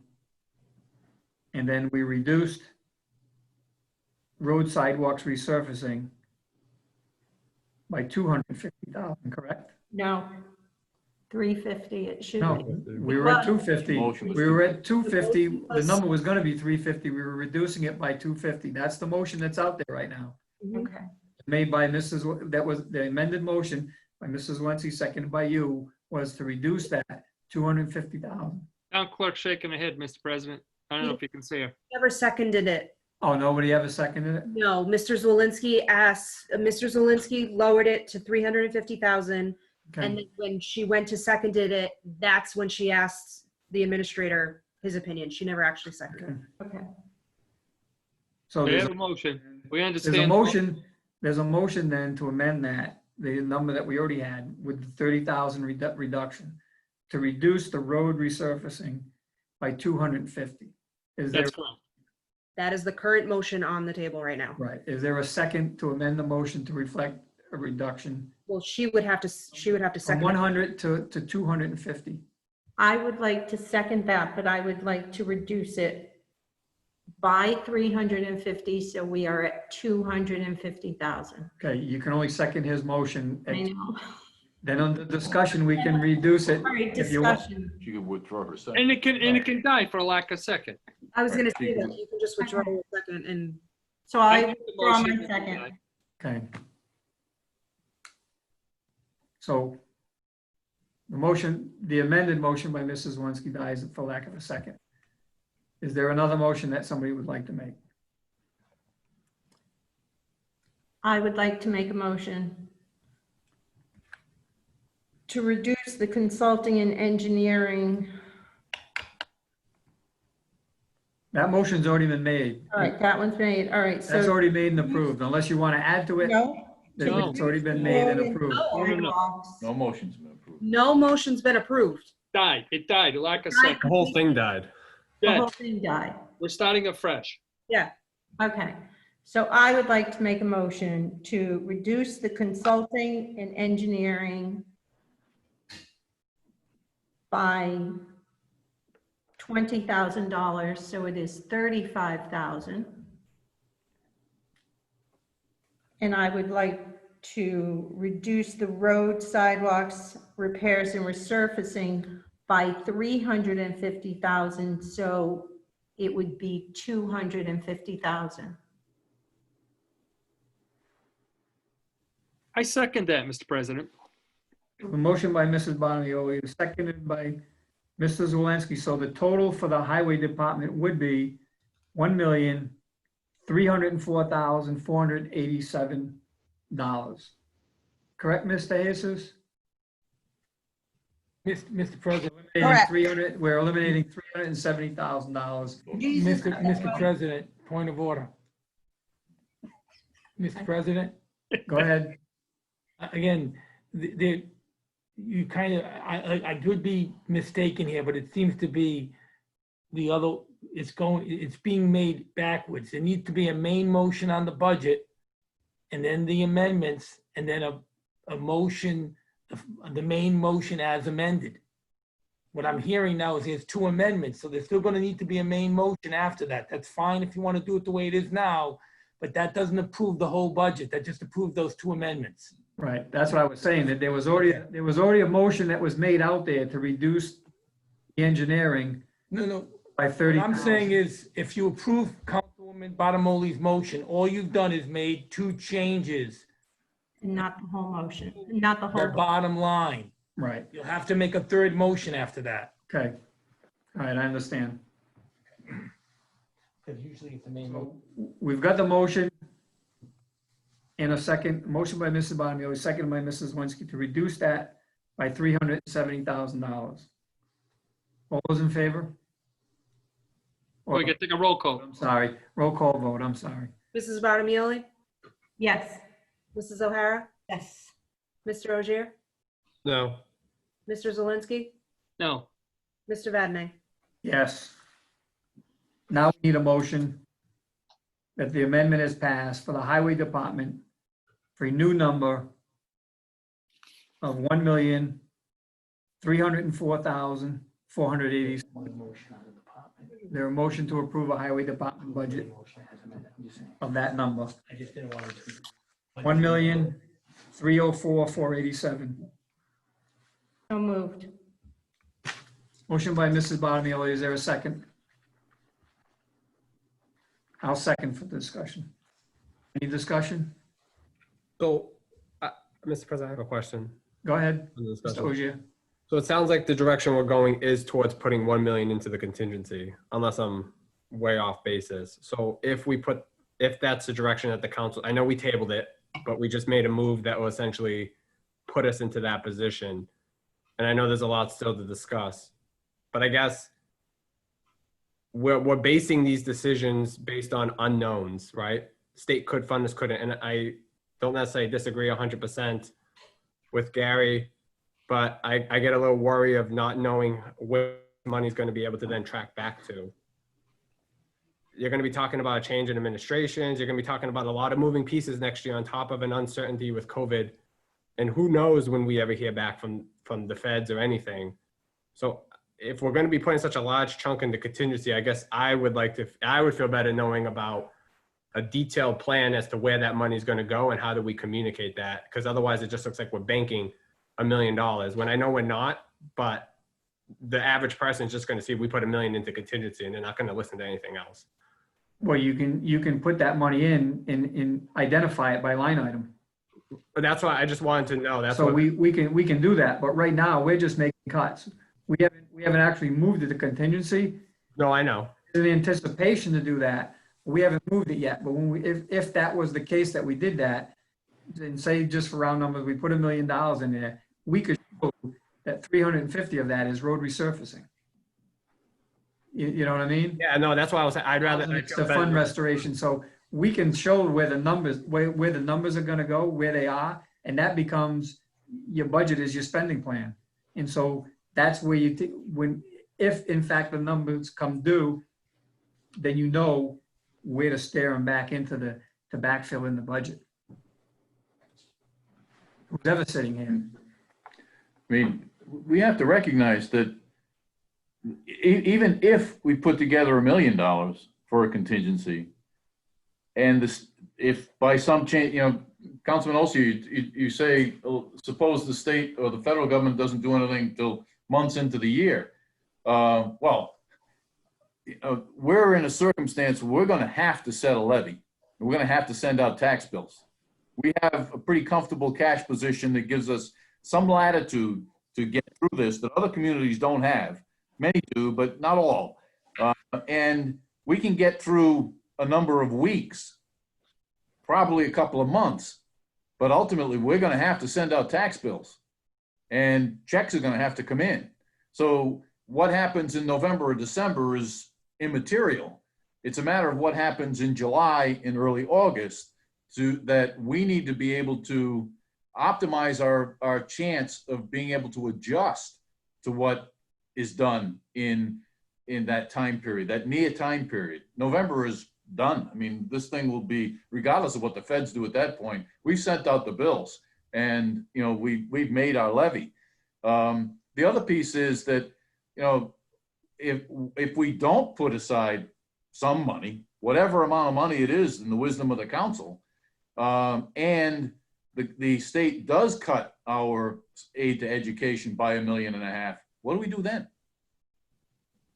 What's our backup? A supplemental tax? I've been around to see that. I got to tell you something, folks. I don't want to see it again. No fifth quarter tax. No. There you go. No. So that's what we're wrestling with here is, you know, we've got to come up with it. And there is no certainty that we'll figure out every option. We're leaving ourselves, if we come up with $1 million in cuts, as I've recommended, and the state cuts our revenue by $1.5 million, we're going to have to make up that other $500,000 somehow. I'd rather be looking at that bullet than $1.5 million and having done nothing. I think you misunderstood what I was saying, Gary, or Mr. Administrator. I was just saying, I think it would be better for us to identify where this money is going to go.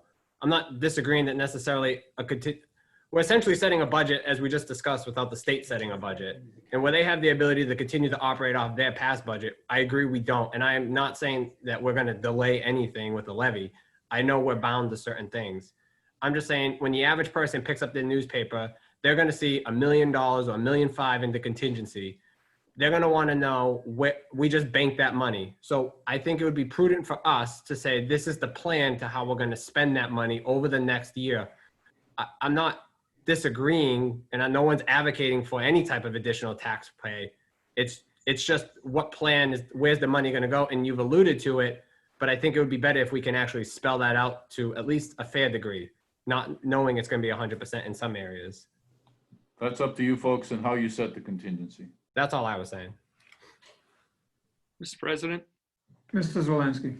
this is more to the solicitor. David, can you put your clairvoyant glasses on? Can you look into the future here? Help me out.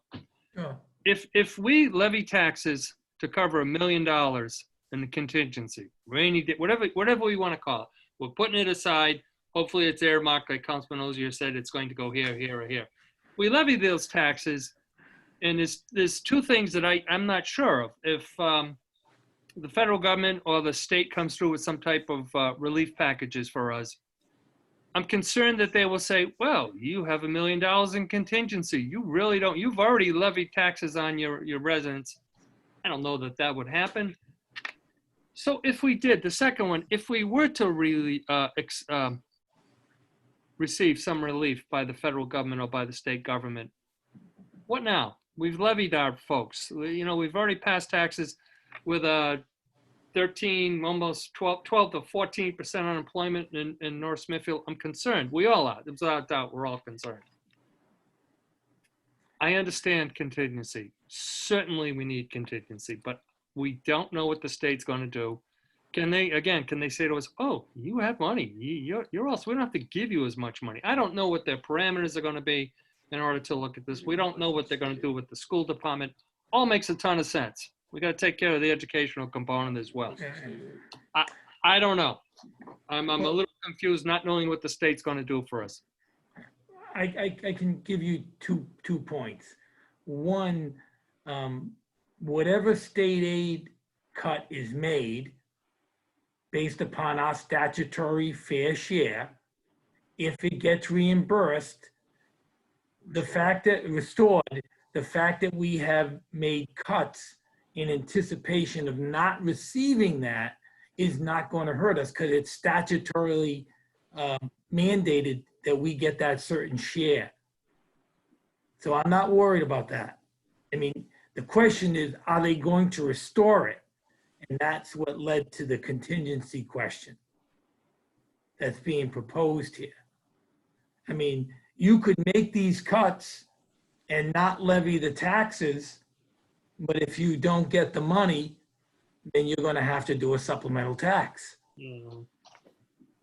Thank you. This plan the administrator is putting in is making the cuts based upon the idea that if the state does not restore your fair share, you don't have to pass a supplemental tax. That's his approach. I don't want to speak for him, but I think that's his approach. Everything is being done to try to avoid that and have a budget that works. You know, one way or the other, it has to work. Do I like making these cuts? I've said, no, I don't, I mean. Because my last point is after August 15th, there's no way you have to levy, you have to pass your levy by. This will not be in the air up for discussion after August 15th under any circumstance. You have to get your tax bills out. Can the budget committee speak for a second? Yeah. Yep. So there's another option too. You have money in the contingency fund now. So if you are short, you keep saying that you have to levy a fifth quarter tax. The other option is to dip into the rainy day fund that no one's mentioning. We have $20 million in reserve right now. How much you have? $6 million. Mr. Zelinski? Well, Mr. Wilbur is correct. That's why I said contingency rainy day fund. It's a sticky wicket we're facing, that's for sure. You go into the reserve account and you start running your operational budget out of the reserve account, you just create a structural deficit in your budget. Yeah, also bonding in the future. I get it. And you void it's a structural deficit. It's not reoccurring. You also void your commitment to maintain the reserve between the 12 and 16%. Got it. But it's an option, Mr. Wilbur. It is. So we have a motion and a second I'd like to scorch the to approve the highway department of $1,304,487. Any other discussion? Roll call vote. Mrs. Karen, Barney? we tell her?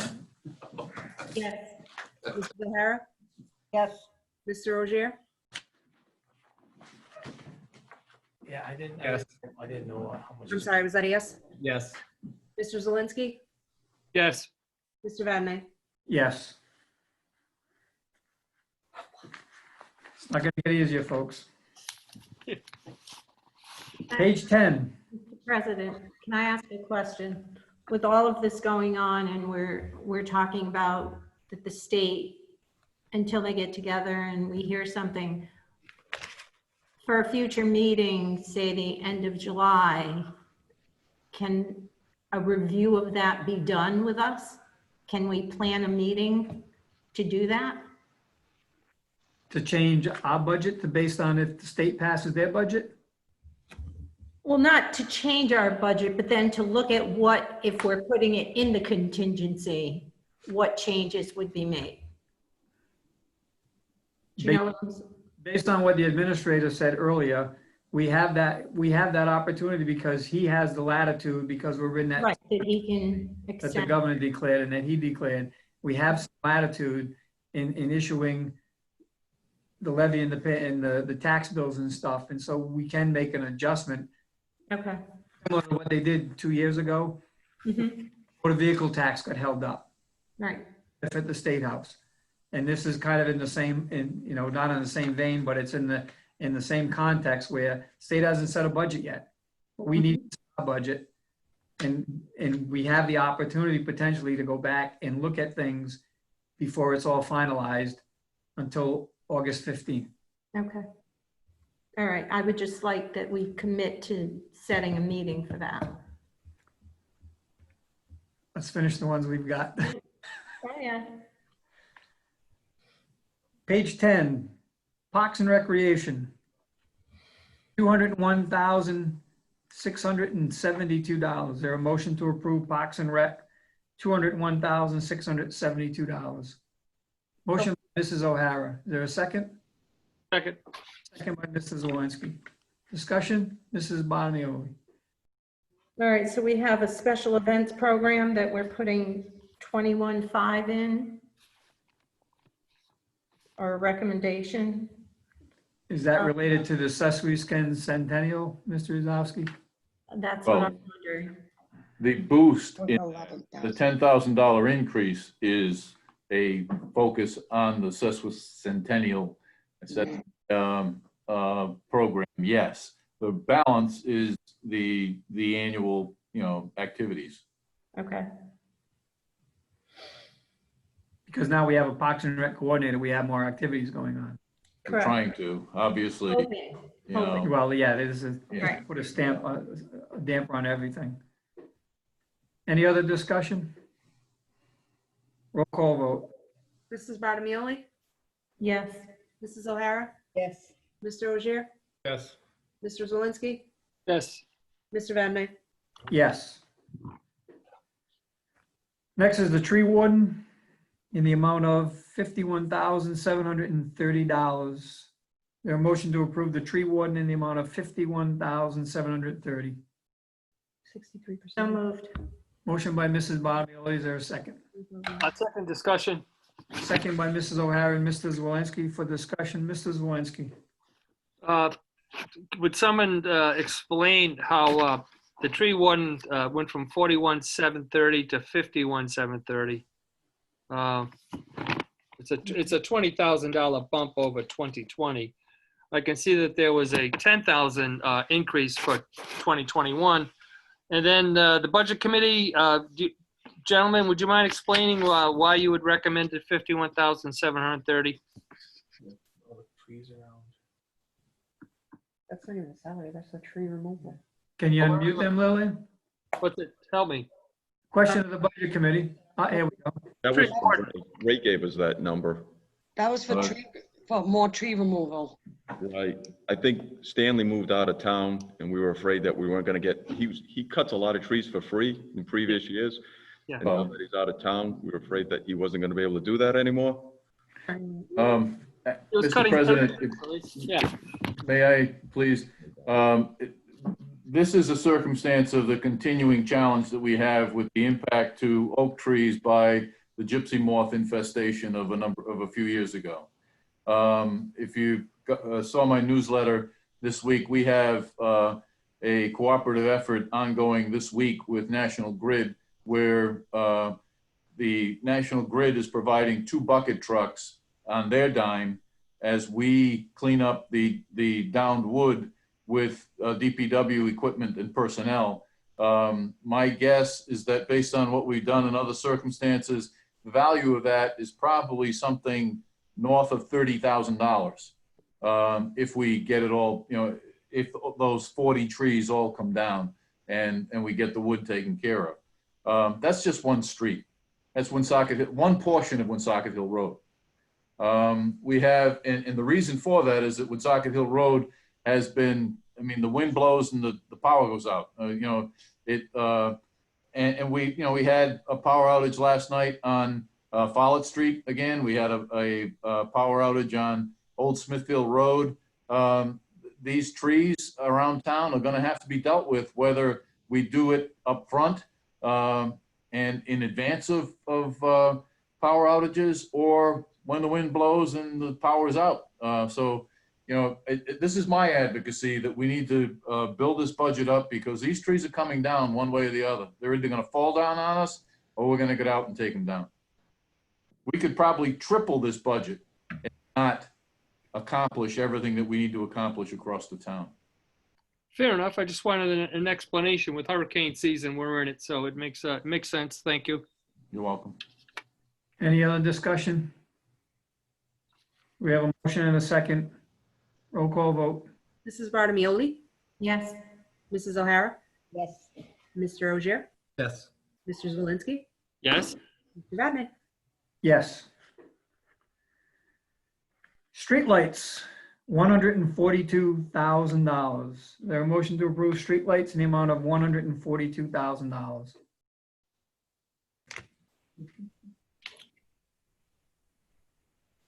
No motion? I'll make a motion. Is someone second for discussion? Second. Second by Mrs. Bonioli. Discussion? Hearing none, roll call vote. Mrs. Barnamoli? Yes. Mrs. O'Hara? Yes. Mr. Ogier? No. Mr. Zelinski? No. Yeah, Mr. Vadney? Yes. we haven't done with 1 minute to go. Oh, man.